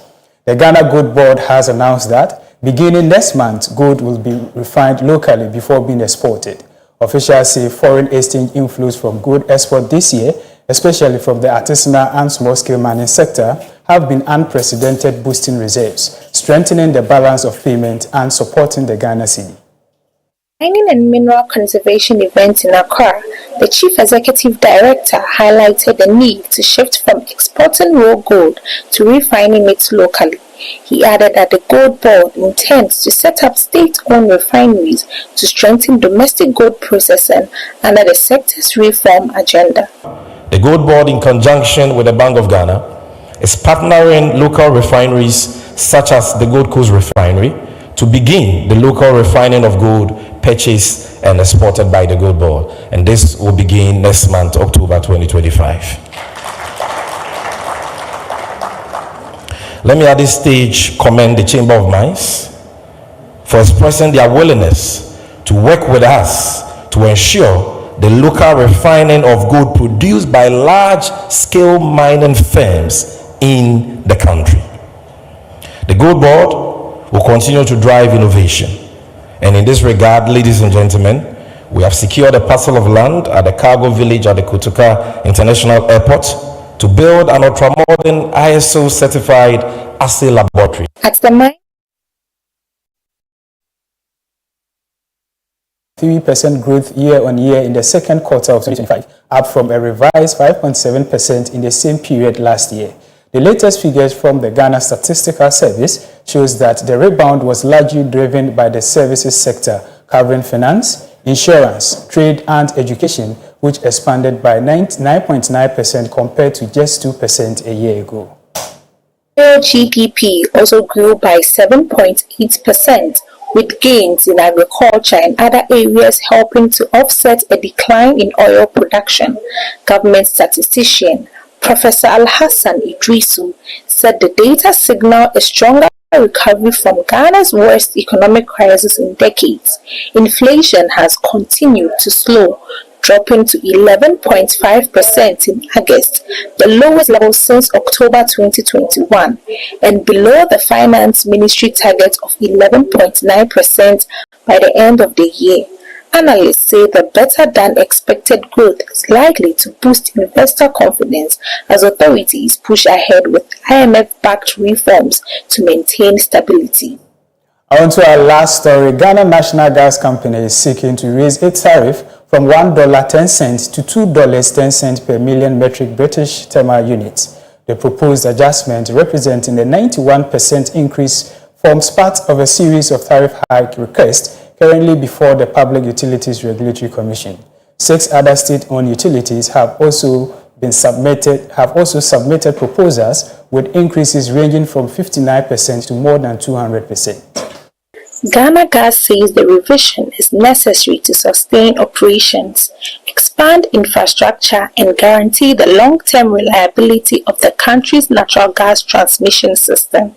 The company explains that the new cost-reflective tariff will help recover capital investment and improve efficiency, in line with PURC's guidelines. According to the proposal, the adjustment takes into account capitalized expenses, approved short-term investment, and revenues from natural gas liquids to offset processing costs. Since the last major tariff review in 2022, Ghana Gas has undertaken significant expansions in gas gatherings and transmission infrastructure to meet rising demand and support industrial growth. However, much of this investment has not yet been fully captured in the regulated asset base. The company argues that the revised tariff balances investor and public interest while positioning it as a key driver of industrialization, energy security, and the shift toward cleaner fuels. All 7 tariff proposals are currently under consideration by the PURC following stakeholder consultation.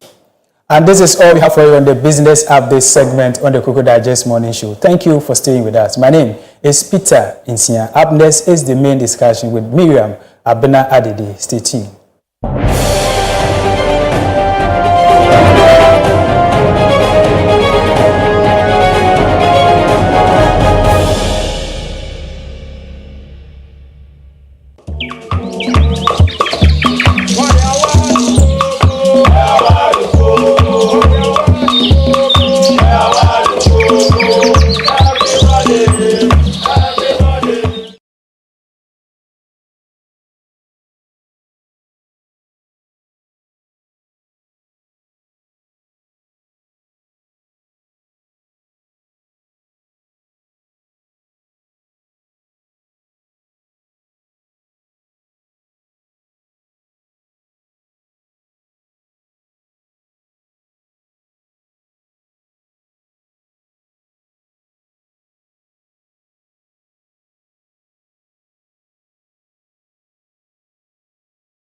You're welcome back to the Koko Digest Morning Show. We are still streaming live on Facebook. We are streaming live on YouTube. You can also catch us live on Gold TV channel 184. It is time for us to have our top, discussion. And just as I mentioned in my intro, today we are talking about the power of talk. How open conversations save lives. This is in relation to mental health issues, because in Ghana, mental health issues are a growing concern, with approximately 25% of the population affected by various disorders. Now, despite this, mental health remains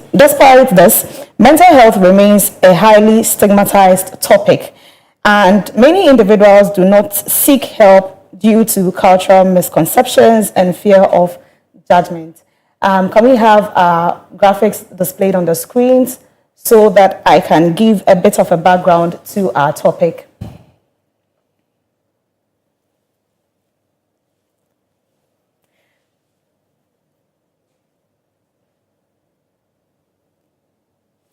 Okay, so this is compounded by a severe shortage of mental health professionals, with less than one psychiatrist per 100,000 people, making it difficult for many to access adequate care. Now, stigma surrounding mental illnesses often lead people to avoid talking about their struggles, resulting in untreated conditions that can worsen over time. The suicide rate in Ghana has been rising, largely due to untreated mental health issues. Open conversations about mental health are crucial to reversing this trend. So in summary, open conversations about mental health in Ghana are essential for breaking the stigma, improving access to care, and ultimately saving lives. By fostering a culture of understanding, the country can make significant strides in addressing its mental health challenges and providing individuals with the support they need. Joining us in the studio today, we have Dr. Emefa Jojome. She's a special psychiatrist with the Accra Psychiatric Hospital. She has extensive experience in mental health care and advocacy. She is deeply committed to advancing public understanding of mental illness and support vulnerable individuals through clinical care and community engagement. As a guest expert for National Suicide Prevention Awareness Month, she brings valuable insights into the complex issues surrounding suicide and the urgent need for holistic support systems. Now, a quick note to our viewers this morning that today's conversation is going to be having references to suicide. And so if you've had any kind of suicidal thoughts or you've been in that situation before, we plead with you that you just have to pardon us because we still have to talk about it. And so keep with us, stay here on Clock TV, enjoy our conversations for the numbers and also support at the end of the show. You can get interactive with us on our social media platforms and also via our WhatsApp number displayed on your screen right now. And I think the phone lines will also be activated getting to the tail end of the conversation. And so you can call and share your thoughts, your questions with us, and we'll respond to them quickly. Now let's go straight into the conversation. Sorry for talking. I had to create a background for the conversation so that people understand what we are talking about. But welcome to our show, Koko Digest. Thank you very much, Miriam. Thank you for having us. And a very good morning to our listeners as well. It's good to be here. All right. So we often hear that about 25% of Ghanaians are affected by mental health issues. How does this, reflect in our realities, like our workplaces, our lives? Because 25% of Ghanaians are all battling with mental health issues. Yet you don't see anyone, acting abnormal. So how does that reflect in our lives? That's a very interesting question, Miriam. I will say that maybe it's because of our perception of what abnormal means. For many people, when they think about someone having a mental disorder, they think about someone walking the streets, someone looking unkempt, someone maybe talking to themselves as if they were talking to another person. And many times, even sometimes, a violent person. But that's not always the case. When we talk about mental disorders, it's on a spectrum, okay? So we have mild disorders, we have moderate disorders, we have severe disorders. And many times before disorders become severe, there have been little signs that we may have missed as a community, as a family.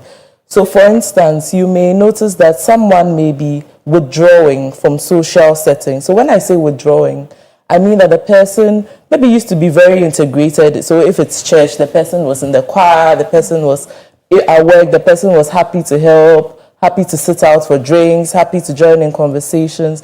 But you notice that this person is slowly withdrawing. They're not talking as much.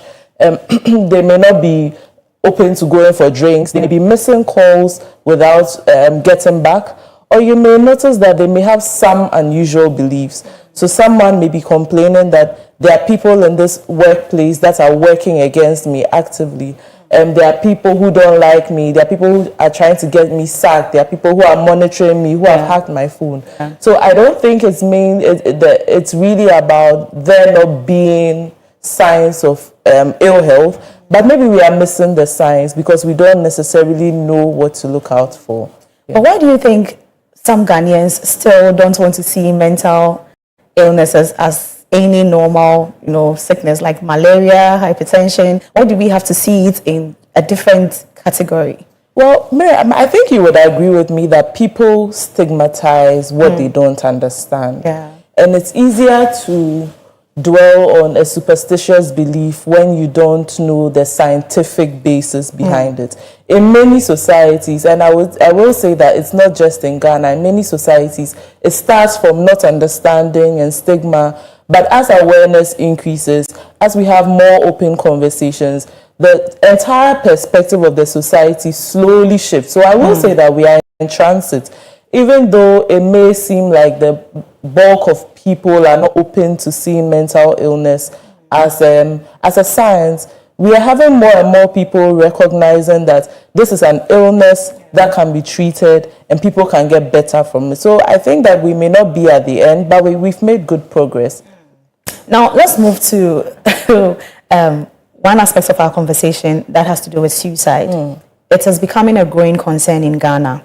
And if you look at in the last few months in Greater Accra, eastern and central regions have been reported to have the highest numbers of suicide attempts, with even Greater Accra seeing most completed suicide cases. We also have, in February 2025, an SHS Form 2 girl in Tema also took her life without any prior warning. In June 2025, 20-year-old man in Ketu South also took his life because of some legal issues. He was under pressure and then he took his life. And then just last month, there was this gentleman who jumped from the Achimota overhead and then killed himself. Don't you think we are taking suicide cases lightly in this country? Thank you, Miriam. I will start from the perception that it's becoming more common. I will say that because suicide has been heavily stigmatized in the past, and sometimes in the traditional setting, if a person was known to have committed suicide, they were not entitled to a proper burial, for instance. Their children were not entitled to property. They were not allowed to be buried in the church. Suicide was decriminalized just 2 years ago. So a lot of the cases went unreported. But now as awareness increases, because suicide has been decriminalized, because people know that there's help, we are seeing a rise in the numbers reported. So I will say that it's not a new phenomenon, but we are becoming more and more aware of it. To answer your question, I do think that more attention can be paid, which is why it's a good thing to have open conversations about it and help people recognize that there's help available, especially when it's recognized early enough. I was happy when you mentioned having open conversations, but how exactly does having open conversations help to prevent suicide? Because people cannot talk about their problems. And so how does that prevent suicide? All right. So it's a given that Ghana is, for the most part, the bulk of Africa is a communal society, okay? With that comes the advantage of having people to support, a support system. However, there's also the downside that people may fear things like gossip and people may fear things like stigma. However, we're advocating for open conversations because that is how we can pick up the early warning signs. Okay. For instance, before a person gets to the point where they actually attempt suicide, if you do what we call like an autopsy, a historical autopsy or psychological autopsy, so you are going through the conversations that they had, their social media posts, you would recognize that there were pointers.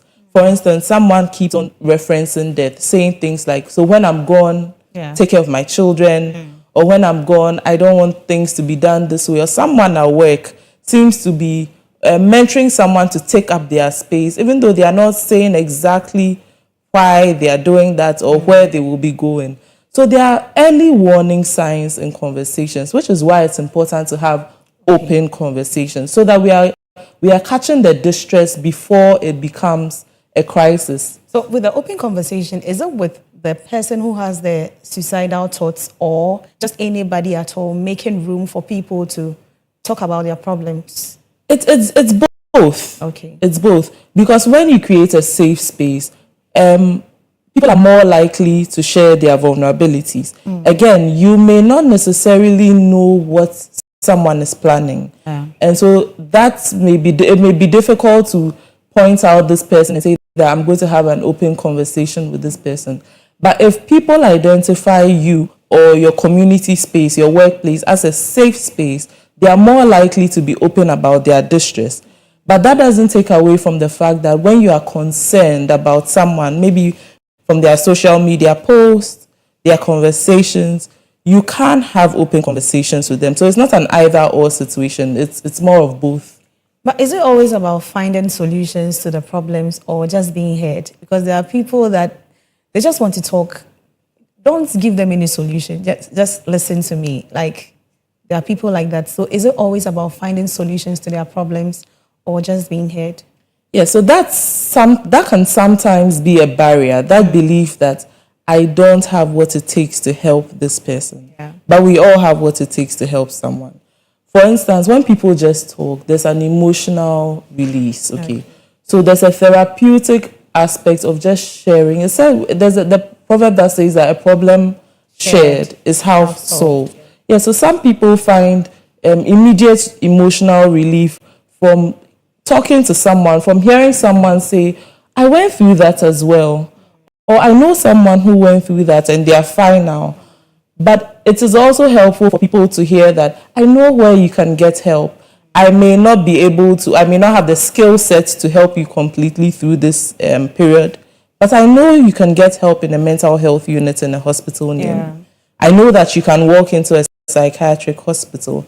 I know that there's a toll-free number. So it's in both regards. It's both to create a sense of support and community, as well as pointing people towards the right kind of help. I like the instances or examples you just gave, but are there some wrong ways we open conversations with regards to suicide? Because there are some people, they don't know how to talk at all. Are there some wrong ways? Because we are learning. Yes. Someone comes to you to, open up on an issue. Like, what are some of the wrong ways we open up to listening to such people? Thank you, Miriam. I will say that something that we see very commonly is the setting. Okay, it's important to keep in mind the setting in which you are having a conversation. So if you are in an office space where conversations can be overheard, you don't want to raise sensitive conversations because that might throw up a wall. The person may not be open enough to talking about it for the fear of stigma. So you want to look for a quiet place. You want to look for a private place. You want to assure the person, private, when we say private, a place where people cannot be overheard. Yes. So you may be having a phone conversation. You may be having a conversation in person, away from the crowd, where people don't fear that someone is going to hear, someone is going to think that I'm speaking with a mental health professional. That's one. So it's important to keep in mind the setting. Again, it's important to keep in mind the approach. Some people, I would say that it's common to all human beings. We don't like to be judged. So you want to approach it in a non-judgmental way. You want to say things like, people going through what you are going through may be thinking about ending their lives because it's a human experience. You want to tell people that I've been there before, maybe not necessarily at the point of considering suicide, but I have felt hopeless before. And so if you're feeling hopeless, I can understand. So the setting, the approach, again, you want to make it, you center it on you rather than on the person. So you recognize that it's not a moral failure. It goes in line with being non-judgmental. The idea that sometimes people feel that if you are strong enough, you wouldn't be suffering. If you were strong enough psychologically, you wouldn't be considering this. But the truth is, I mentioned that mental health is on a spectrum.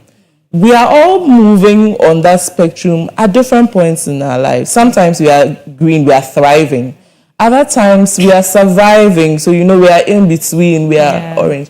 But sometimes we are in crisis and we are red. And so it's making the person recognize that this is a phase, and we are going through this phase, it can end. Again, by highlighting stories of recovery. So you can say things like, I knew someone who went through what you're going through, and the person is pretty fine.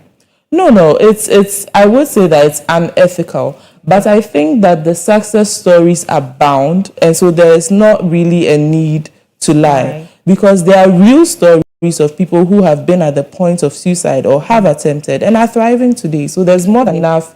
There are more than enough positive stories, so that we don't need to make up stories of recovery. Yes. In your response, I didn't hear anything about resources like financial support, because I believe, a percentage of the people that involve themselves in suicide usually are related to money issues. Yesterday, I was on TikTok. I saw a woman complaining that she's owing quick loan and that's her last, if people don't come to her aid, she's going to kill herself and all that. How do mental health practitioners, support these people financially, even though it is not supposed to be from your pocket? I will start by saying that you are right. Suicide is multifactorial. So when I say it's multifactorial, I mean that there are many different reasons or causes that combine to increase a person's likelihood of committing suicide. So when you're approaching the conversation on suicide, you think about it in terms of, for instance, people have a biological cause. When I say a biological cause, I mean things like mental illness, so depression, anxiety, post-traumatic stress disorder, substance use. And then you also look at things like psychological causes. So you see someone whose style of coping is very maladaptive. For instance, when this person is going through an emotionally distressing situation, they think about using substances, so alcohol, drugs. So those things can combine with the biological. But there are also what we call social factors.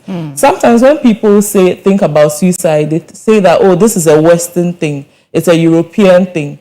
However, the majority of cases, up to about 75% of suicides, occur in low to middle income countries. So like you're saying, yes, there is a huge social contributory factor. One can be funding.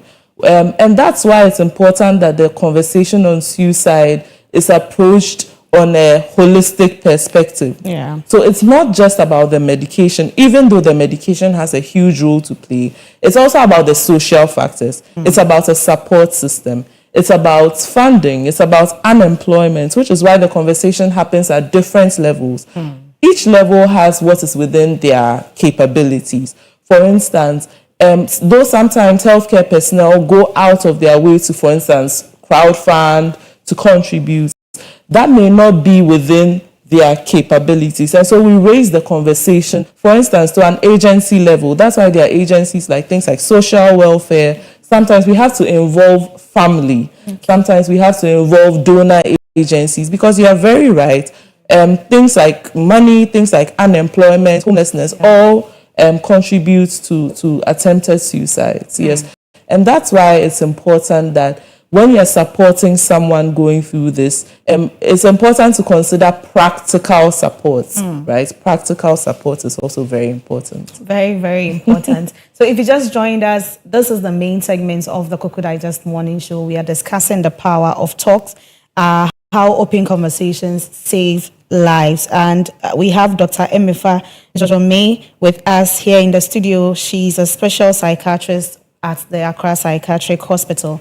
And so we are encouraging you to engage us with your comments, your opinions, questions, send them to our WhatsApp number displayed on your screen right now. We are also streaming live on Facebook and YouTube. You can also send your comments over there and we would react to them.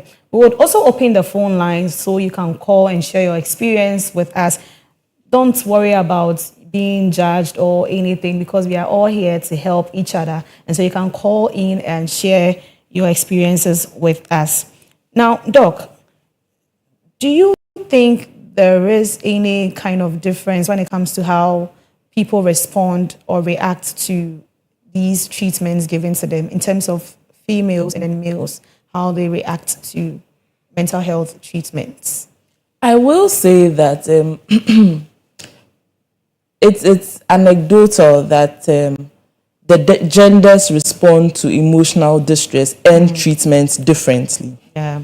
So when I say that, when you look at the attempted suicides, you realize that the numbers are higher amongst women. Okay, doctor, please hold on. Yes. Let's not talk about the treatments now. Let's talk about still opening up the conversations. What I really wanted to ask was, how do both males and females open up, when they come to you on suicidal thoughts and other things? Like, is it the same? Are there differences when it comes to females and also males? Okay, let me start from the community. Yeah. I think that women seem to be more likely to initiate the conversation, okay, to go in depth, to say that this is how I'm feeling.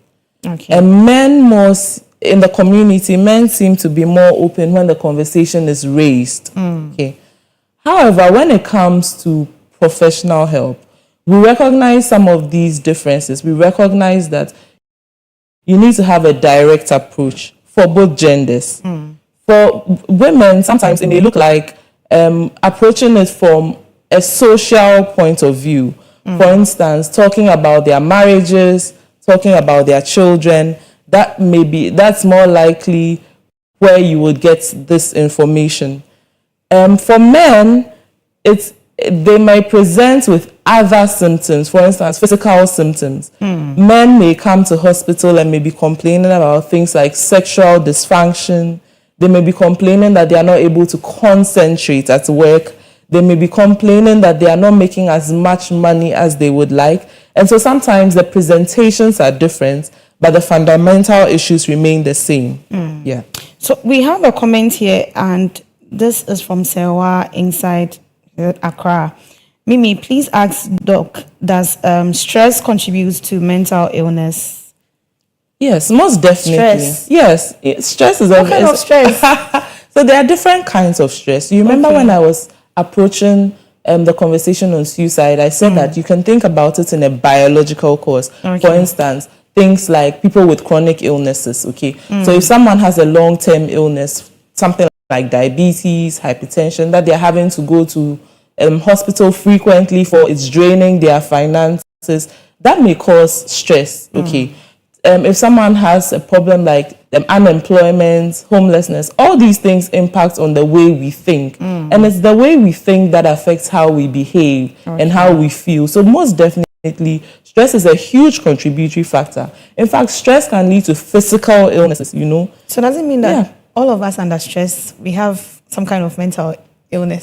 Not necessarily. So there's a kind of stress that helps you to be productive. Okay. Imagine that you were going to write an exam and you were not under any kind of stress in the days leading up to it. You are not likely to study as hard for it as you would be if you felt like this was an important exam. So there's an optimal level of stress that we all need. We all need to know that there's something at stake, and that pushes us to give of our best. However, when this stress continually overwhelms our resources, our ability to cope, that's when it starts affecting us. So if you know how to handle or manage your stress effectively, you are less likely to suffer the consequences of it. So if I'm getting you right, stress can be used positively and also have a negative impact. Exactly. Interesting. Then I'm hoping that I'm using my stress positively. But let's look at stigma, culture, and also some barriers. Cultural and religious perceptions sometimes label mental illnesses as spiritual rather than medical. Now, how much does this contribute to silence and also stigma? I mean, I would think that that's a given. So many people in Ghana actually, when they notice that they are suffering from some mental health distress, would approach a spiritual leader, a cultural leader, maybe a herbalist, before they would even think of approaching an orthodox mental health practitioner. However, that is not to say that they need to be cut off entirely from the conversation of mental health. They have a role to play. I think that whatever stigma exists in our religious settings is only a reflection of the stigma that exists in the wider social context. So it is heavily stigmatized in Ghana. However, there are also many religious bodies that are having the conversation on mental health. There are churches, there are mosques, there are even traditionalists who are inviting us to have these conversations. So I will say that it's a reflection of the wider stigma that exists rather than it being the fuel for it. Yes. So it means that in recent times, churches, schools, communities are accepting, to have open conversations when it comes to suicide and all that. That's what you're saying? Yes. Oh, okay. Now, what progress have we made when it comes to the gap, between the silence and also the stigma? Okay, so you are being given water to take a sip. Let me remind our viewers that we are streaming live on Facebook. We are live on YouTube as well. You can also catch us live on Go TV channel 184. Send in your comments and Doc will answer them for you. Thank you, Miriam. I think that the fact that we can even have this conversation is a sign of progress. Yeah. Because not too long ago, even having a conversation on suicide was heavily stigmatized. So like I said, we are not where we started. We are not where we started where people would hide their relatives who were suffering mental illness. They would chain them in rooms. Even though that still happens, the conversation on the human rights of people living with mental illness is progressing. Okay. So yes, we are making progress. We may not be where we would like, but we are on the road to. We are on the road.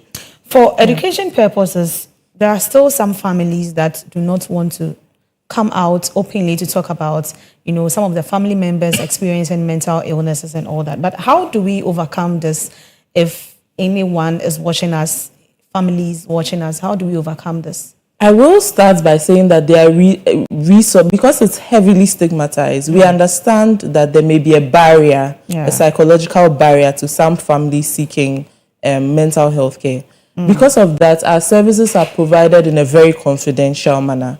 In fact, to start with, there's a national suicide prevention hotline that is toll-free. That is to say that no matter what network you are calling from, there's no charge.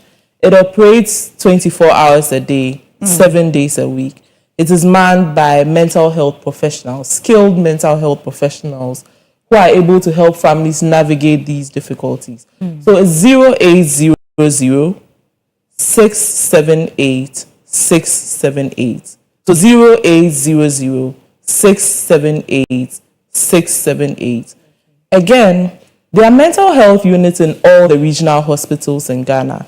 There are units even in some district hospitals. And it's a walk-in service. What I mean is you don't need a referral letter. Even in the major psychiatric hospitals, so there's Accra Psychiatric Hospital, there's Pantan Hospital, there's Ankafo Psychiatric Hospital. These are walk-in services. You simply go in, you speak to someone, and it's handled in a confidential manner. Kolebu also has a mental health department, a psychiatric department. So there's more help available than you would realize. If you are not open to having an open conversation, there's always the option for you to have a private and confidential conversation. Interesting. So we have a comment here which says, "Hello, Mimi, interesting topic. My name is Eric Danso and I'm from Tamale.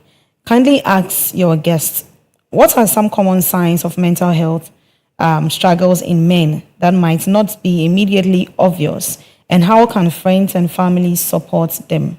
Because men are going through a lot." I agree with that view, Mimi. I think that culturally, men are not expected to express emotional distress. Yeah. They are not expected to speak about weakness. Yes, to it, bare means. Yes, exactly. Yeah. And so sometimes they bottle up emotions. Mimi, you remember that I said that sometimes even talking is therapeutic. And so if you take away that support, it means that that's an extra layer to the problem that men face. When we look at some of the common signs or symptoms that men may be struggling, for instance, you have a friend who would usually drink a small bottle of beer at a sitting. And then over time, you recognize that he's drinking a bit more. He's drinking on his own. he's experimenting with other things in a bid to mask the emotional distress. So that's one, increase in substance use. But social withdrawal is also a big thing. So they may not be, maybe they would sit in front of a barber shop, they would play drafts with their friends. They are not doing some of these things anymore. Wives may realize that their husbands are not as interested in sexual activities as they previously were. They may be getting angry a bit more easily than they usually would. They may be displacing their anger. For instance, they may be shouting at children at home because they are facing something at work. So these are subtle signs that you may notice when men are struggling. Interesting. Please don't call the WhatsApp number. Don't call the WhatsApp number. It is the WhatsApp number. Rightly said. The phone lines will be activated very soon. So just send in a text to this number on your screen and we'll read your comments out. We have another comment which says, you need water, right? Okay. So this comment also says, hello, Mimi. Good morning. I am loving the show. Can your guest recommend any support groups or online resources for individuals dealing with suicidal ideation? Good morning, Mimi. I'm loving the show. Can your guest recommend any support groups or online resources for individuals dealing with suicidal ideation? I'm watching you live from Sotium. Sorry about that. Our guest may have missed the toll-free number. Yeah. Sorry, excuse me. So the toll-free number is 0800 678 678. And that's the National Suicide Prevention Hotline. So that operates 24 hours, 7 days a week. However, there's also a mental health support group. You can check it out on all social media platforms. And there you may find a community of people who have dealt with suicidal thoughts and who are able to offer help. And sometimes in the mental health unit, you may find in-person support groups.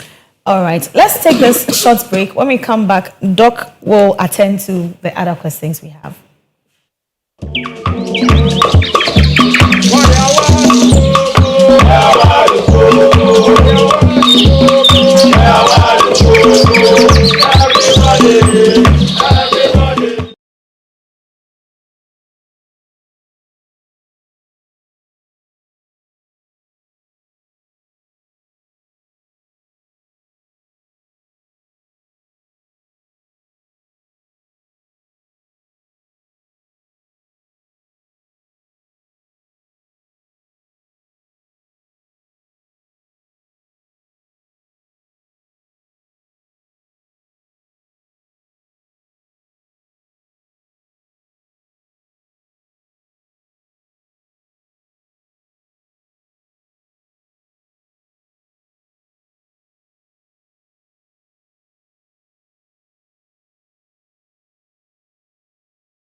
You're welcome back to the Koko Digest Morning Show. It is still the main segment here on the Koko Digest Morning Show.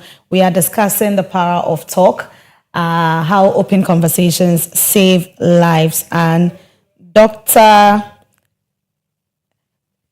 always forget your name. Dr. MFA is still here with us, and she's dissecting, all the questions we have for her. But Doc, let me ask you this. Can you share with us any moment where helped someone, come out from or recover from suicidal thoughts? All right. So I will say that many people get to the point of suicide because they feel like there's no hope, or that they are worthless, or that things will never get better. So they think that their present circumstances will persist. There are many instances. So let me anonymize this, because sometimes I do recall a gentleman I met who was high functioning, so doing very well in the corporate world.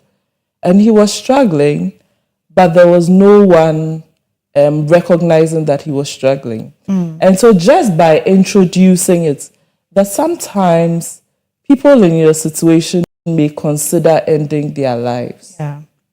Is that the same for you? And then he brightened up in the sense that somebody had given him the opportunity to talk about it.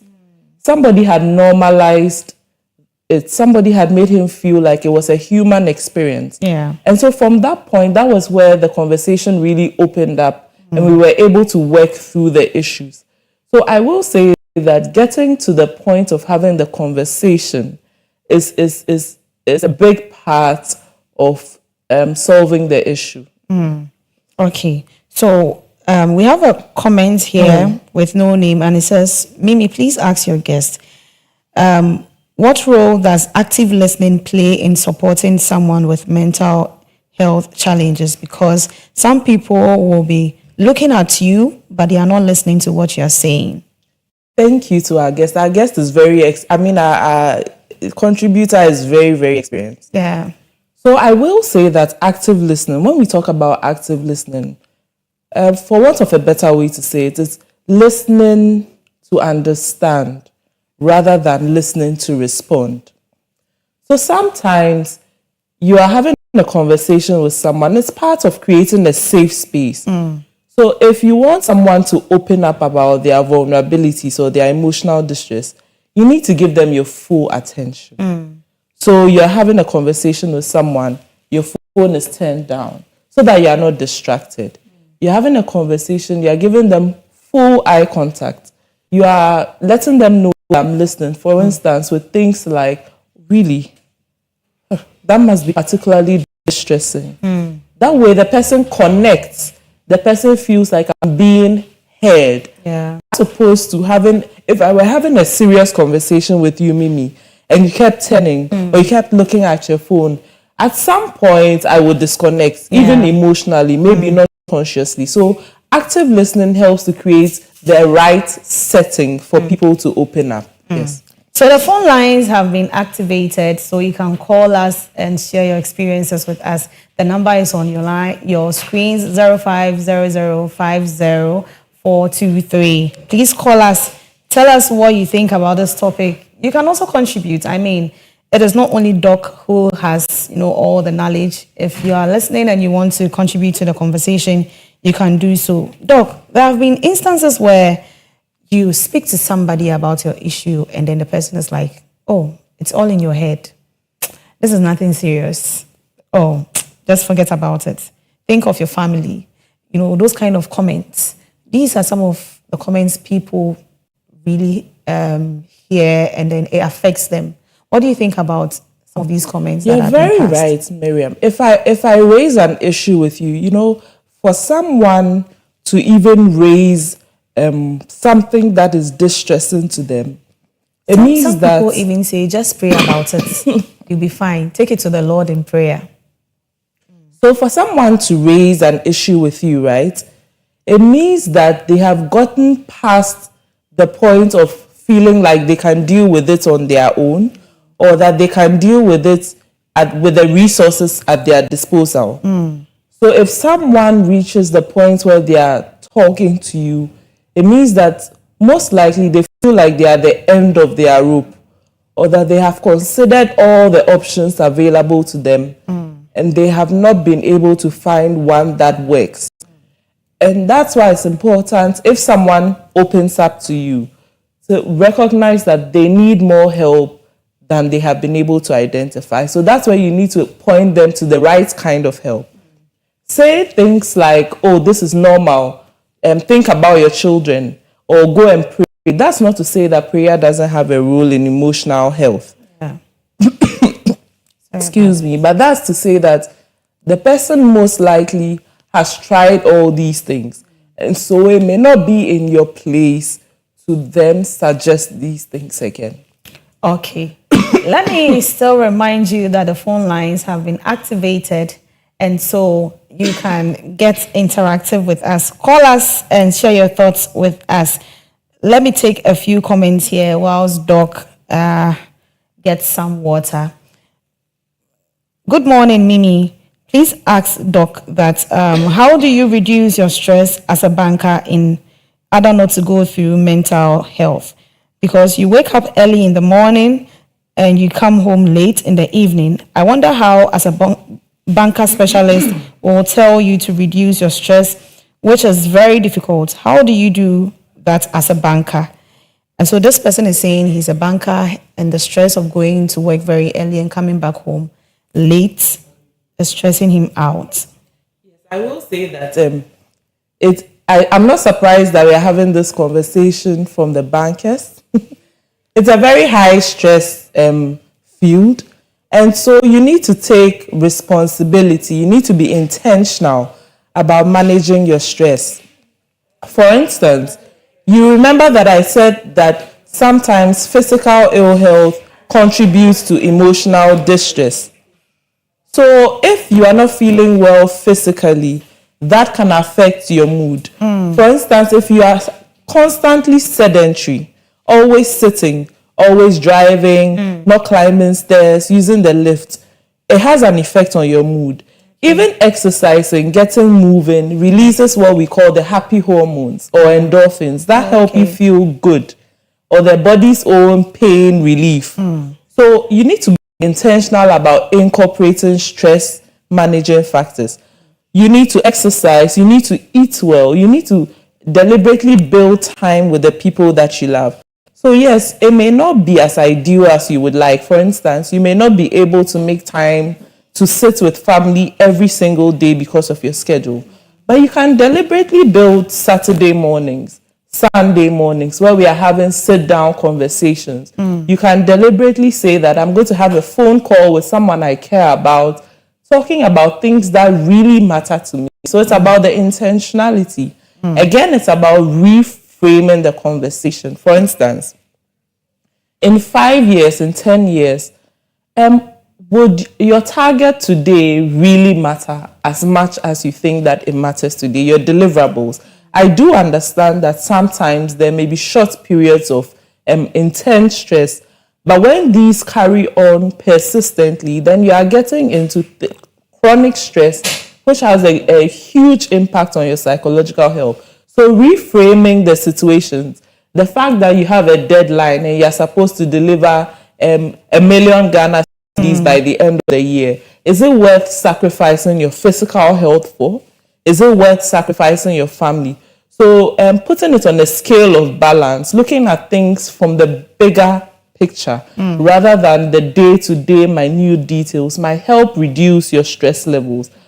Sometimes we do things like what we call jumping to conclusions or catastrophizing. Yeah. So we say things like, if I don't meet my targets, I'm going to be sacked. Yeah. And that may not necessarily be the case. So recognizing that life is not all or nothing. You don't necessarily have to be number one in everything to have a good life.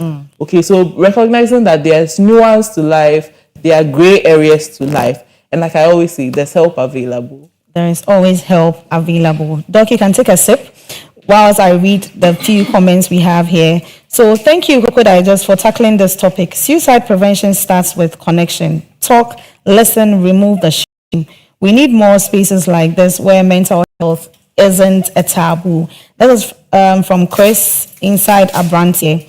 And we also have this, I'm not going to lie, I'm still going through it, but hearing people open up like this gives me a bit of hope. I might not be okay yet, but maybe one day I will be. Thanks for this conversation. This is from Farida inside Odoko. Thank you so much, Farida, for bringing in your message.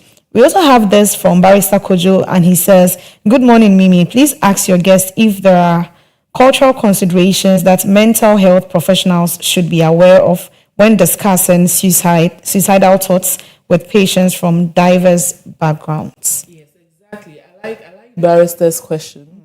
I will say that it's incorporated in training. I mean, you practice in a cultural context, for instance.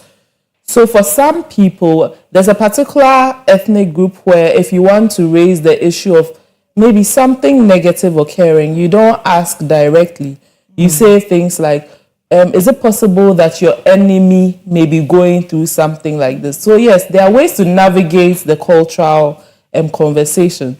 For instance, people that believe that anyone who attempts suicide, right, or dies by suicide is going to hell, for instance, you may need to approach it from a supportive point of view. Okay, so we keep these things in mind when we are having the cultural the conversation in a cultural context.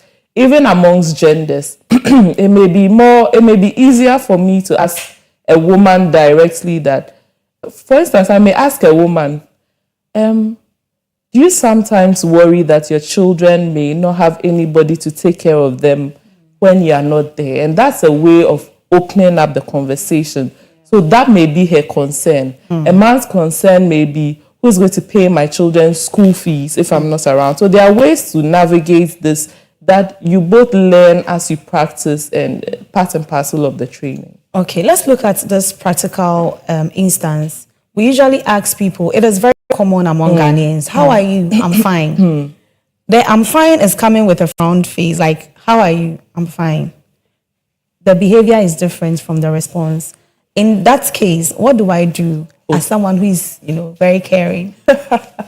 Okay, Mimi. So it's, first of all, recognizing that not everybody who says I'm fine means I'm fine. In fact, you've intimated to communication that communication is not just verbal, right? There's body language as well, so your facial expression. So you may ask things like, I've noticed that you've been a bit off recently. What's going on? You may be specific with things that you have noticed. I've noticed that you are not coming to work as early as you would, and you're not staying as long as you usually would, or you're not your usual bubbly self. So opening it up from a very specific angle may be helpful in reducing the generalizations. Or sometimes just a very simple thing. So how are you? I'm fine. Mimi, how are you really? It opens up the conversation. And I think that the more you interact with people, the more we recognize how to navigate these challenges. I think someone should ask me again. How are you, Mimi? I'm fine. I'm not fine. So we have another comment here, and it says, good morning, Mimi. Please, I want to know, how do you start a conversation with someone who seems withdrawn but won't open up? I am Gina from Wager. Okay. So sometimes people may not open up the first time because we are human. We all judge how safe we are to open up. So you may ask once. It doesn't mean that you can't ask again. And sometimes people get offended when people are not willing to open up. Yeah. But you should have built a level of trust. For instance, I may not meet you today and necessarily tell you that I'm struggling. But if I had met you more than once, I had met you in different settings, it might be easier for me to open up. So ask yourself, do I have the emotional capital that allows this person to have this conversation with me? Again, do I have a track record of being confidential? Because if I've had a conversation with someone and that conversation has trickled down to everybody in the office, of course, if the person asks me a question again, the people are not likely to open up. So you assure people of confidentiality. If they are not willing to open up, keep the conversation open. So don't say things like, I've asked you, you're not telling me, I won't ask you again. You say things like, I'm always here if you need to talk. I'm only a phone call away. Just make the person know that it's an option, it's on the table, you're available. Sometimes harping on things like, I've been calling you, you're not picking, I won't call you again. You can say things like, yes, I know you're going through something, but if you ever feel like you need to reach out, don't feel like because you didn't respond early on, you can't respond now. So just keep the conversation going.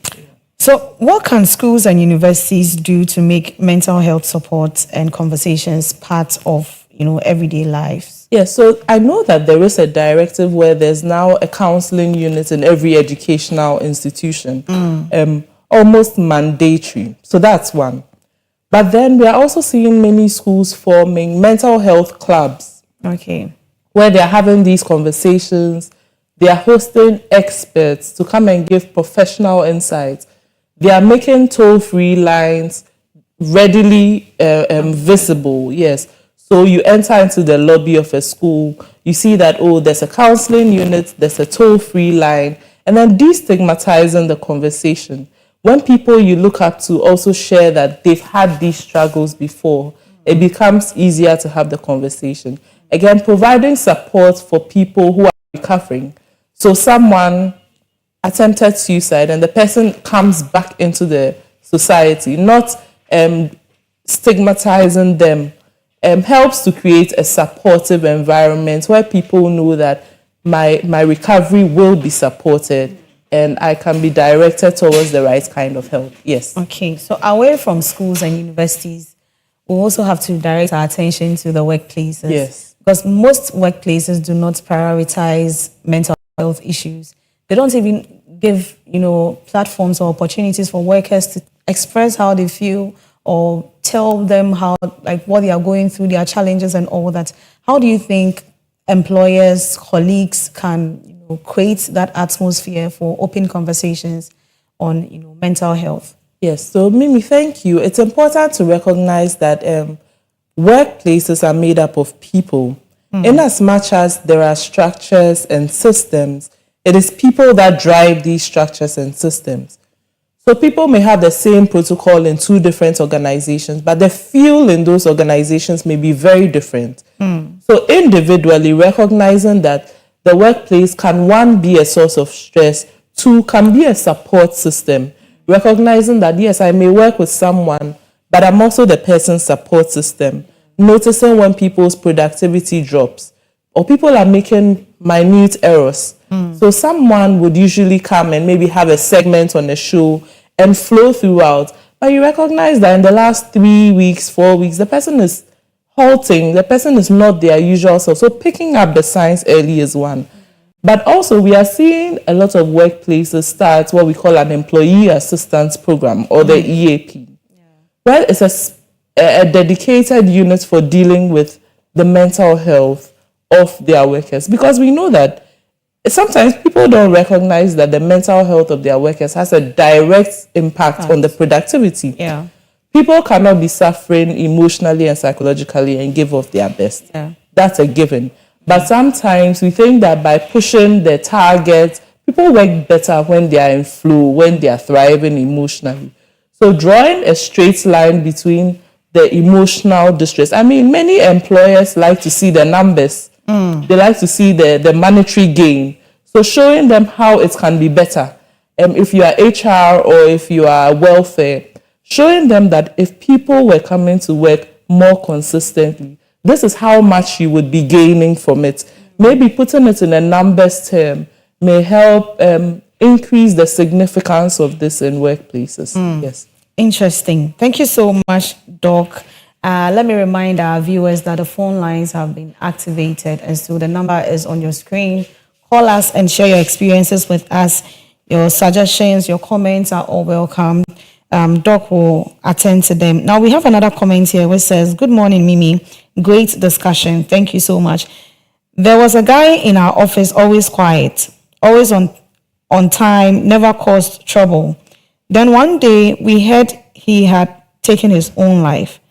No one saw it coming. How do we create work environments where people feel safe talking about what they are going through before it gets too late?" I think it's in relation to what you just said. Yes. Yeah.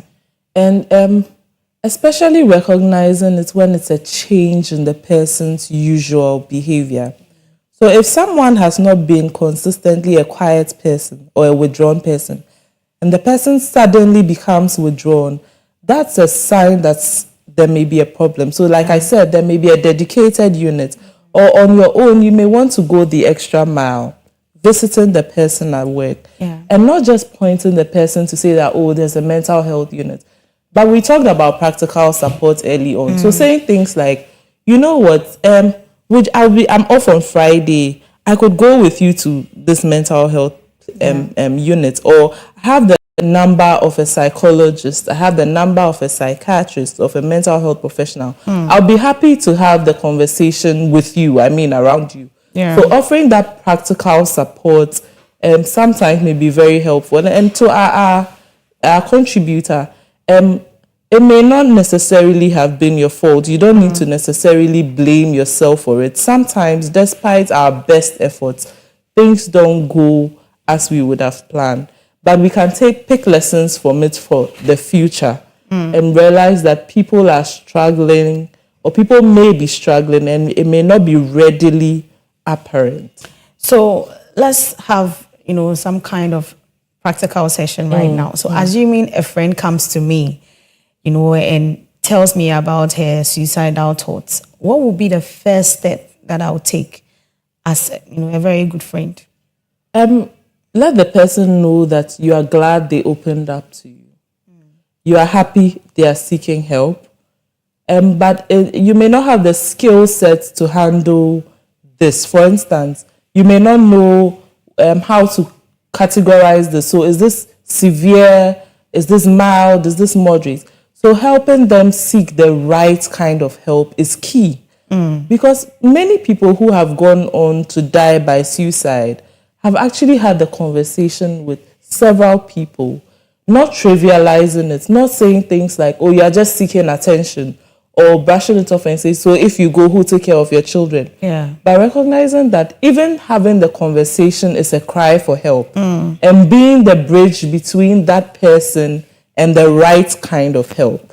So recognize when it's beyond your skill set, offer practical support by working with the person to seek the right kind of help. Yes. Okay, so we have a caller right now, Clement from Koforidia. Hello, Clement. Hello, Clement. Can you hear me?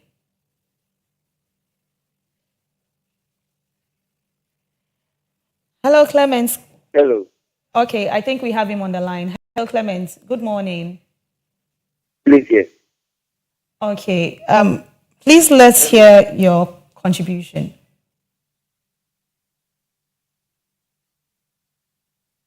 Good morning. Good morning. We can hear you. Please go ahead.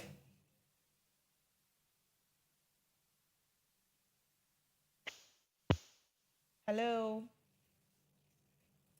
Okay, I think we lost Clement on that. Let's take another comment here which says, hello, Mimi, good morning. I'm really going through a lot and I'm worried.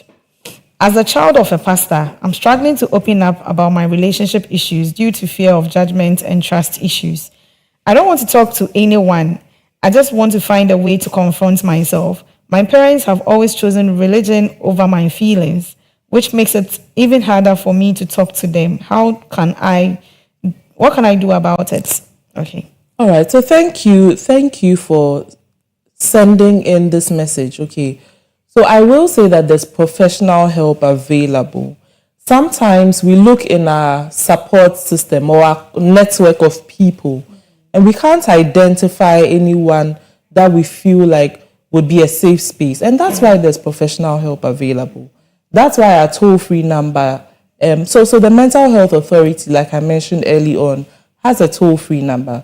So you can call 0800 678 678, or you can walk into your regional hospital just the same way you would walk in for a fever, the same way you would walk in for poor sleep.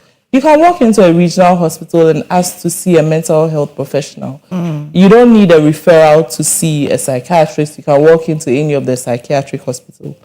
just know that there's help available beyond what you think is help. So you may not be able to identify anyone in your circles, but there is help available. So you may need to move outside of your circle. Thank you so much, Doc. This conversation hits different after what happened at Winneba. That young student, Nicholas, took his life over a broken heart, and it still hurts me. He had just started university, probably had dreams, plans, and a future ahead of him. But one emotional storm felt too heavy to survive. We really need to stop brushing off things like heartbreaks as not too serious. Emotional pain is real. And sadly, most people suffer in silence because they think no one will understand them, especially the young men. Thank you, Koko Digest, for creating the space.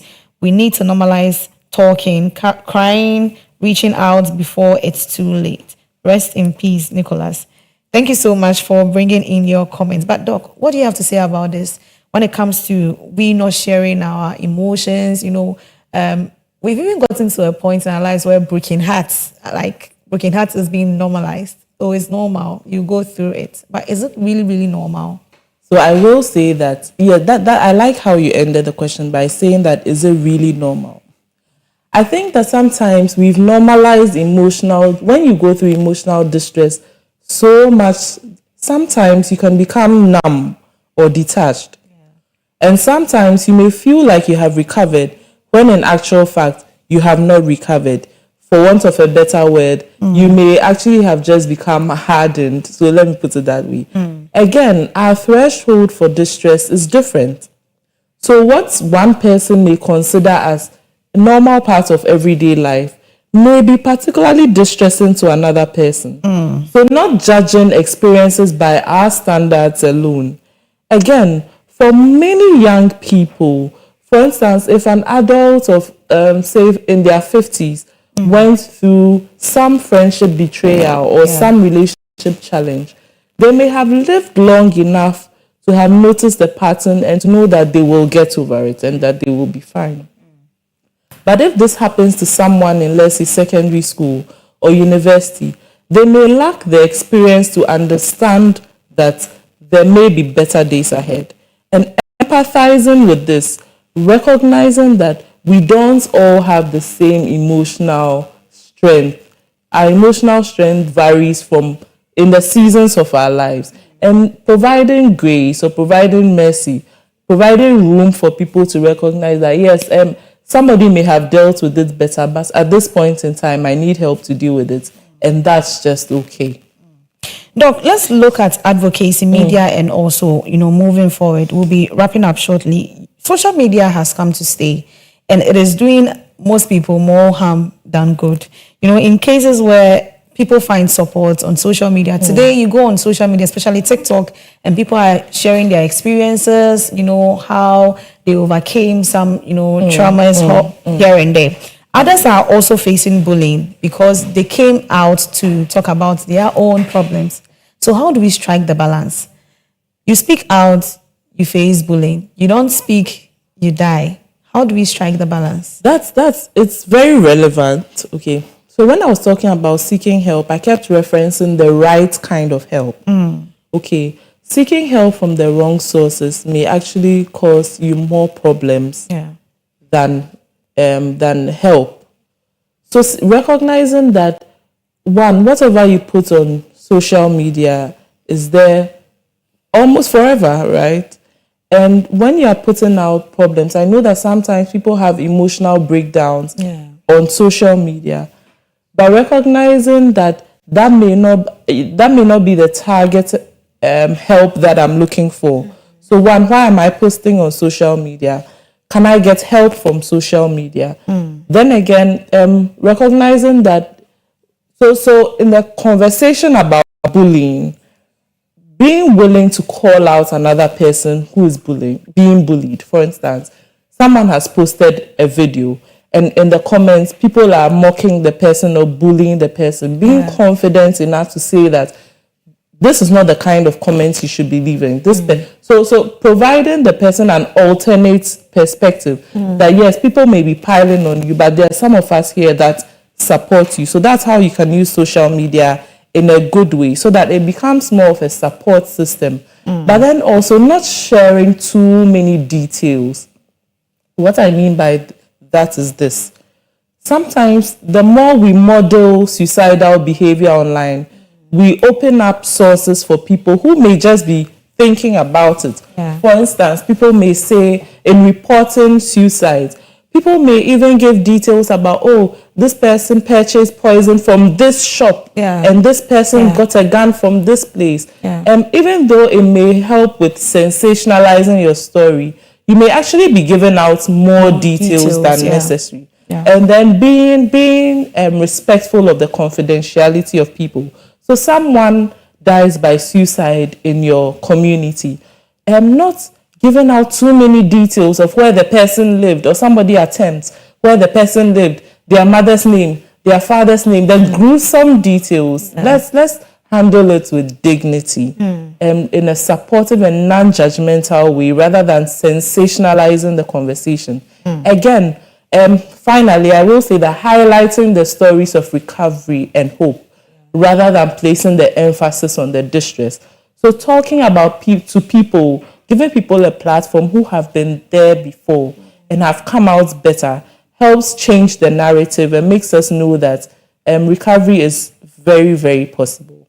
Right. So what specific policy, actions do you need from government in helping people, come out from mental distress? I think it would be a good idea to have the conversation at various levels, to have these conversations at the parliamentary level, to have these conversations at the district assembly level, to help enforce things like the mental health levy, to help expand the capacity of the toll-free number. Okay, so that's one way that governments can help. So funding, you did mention things like people need money. So maybe resourcing the social welfare department, resourcing the psychiatric hospital, resourcing the mental health units, having people that we look up to, for instance, members of parliament, members of the judiciary, coming out to say that I've been there before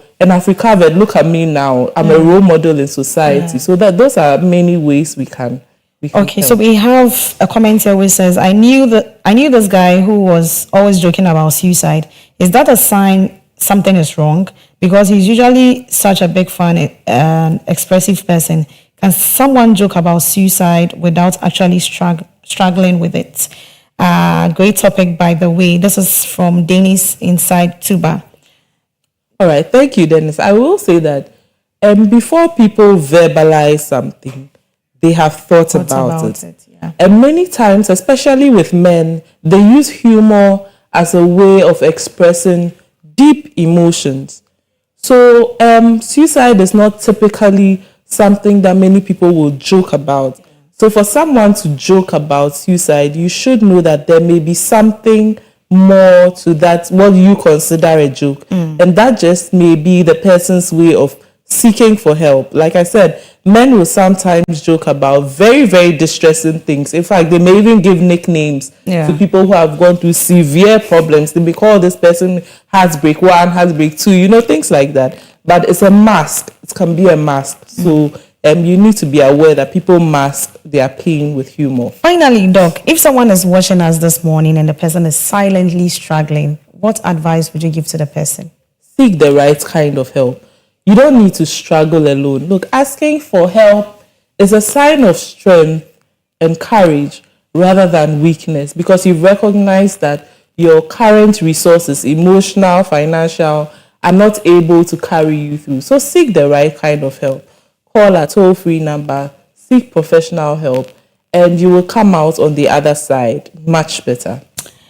All right. Thank you so much. Dr. Emefa Jojome is a special psychiatrist at the Accra Psychiatric Hospital, and she has extensive experience when it comes to mental health care and advocacy. She was my guest for today as we discussed the power of talk, how open conversations save lives. I hope your life has been saved this morning. I hope you have been informed, educated, and also entertained. Here on the Koko Digest Morning Show, we brought you nothing but premium discussions from our motivational quote through to our main segment. Many thanks going out to our production team, the technical team, our general manager, the executive secretary of ClockSAG, and everyone who played a role in today's production. Thank you so much. I am Miriam Abena Adede. See you same time next week on Tuesday, very early in the morning.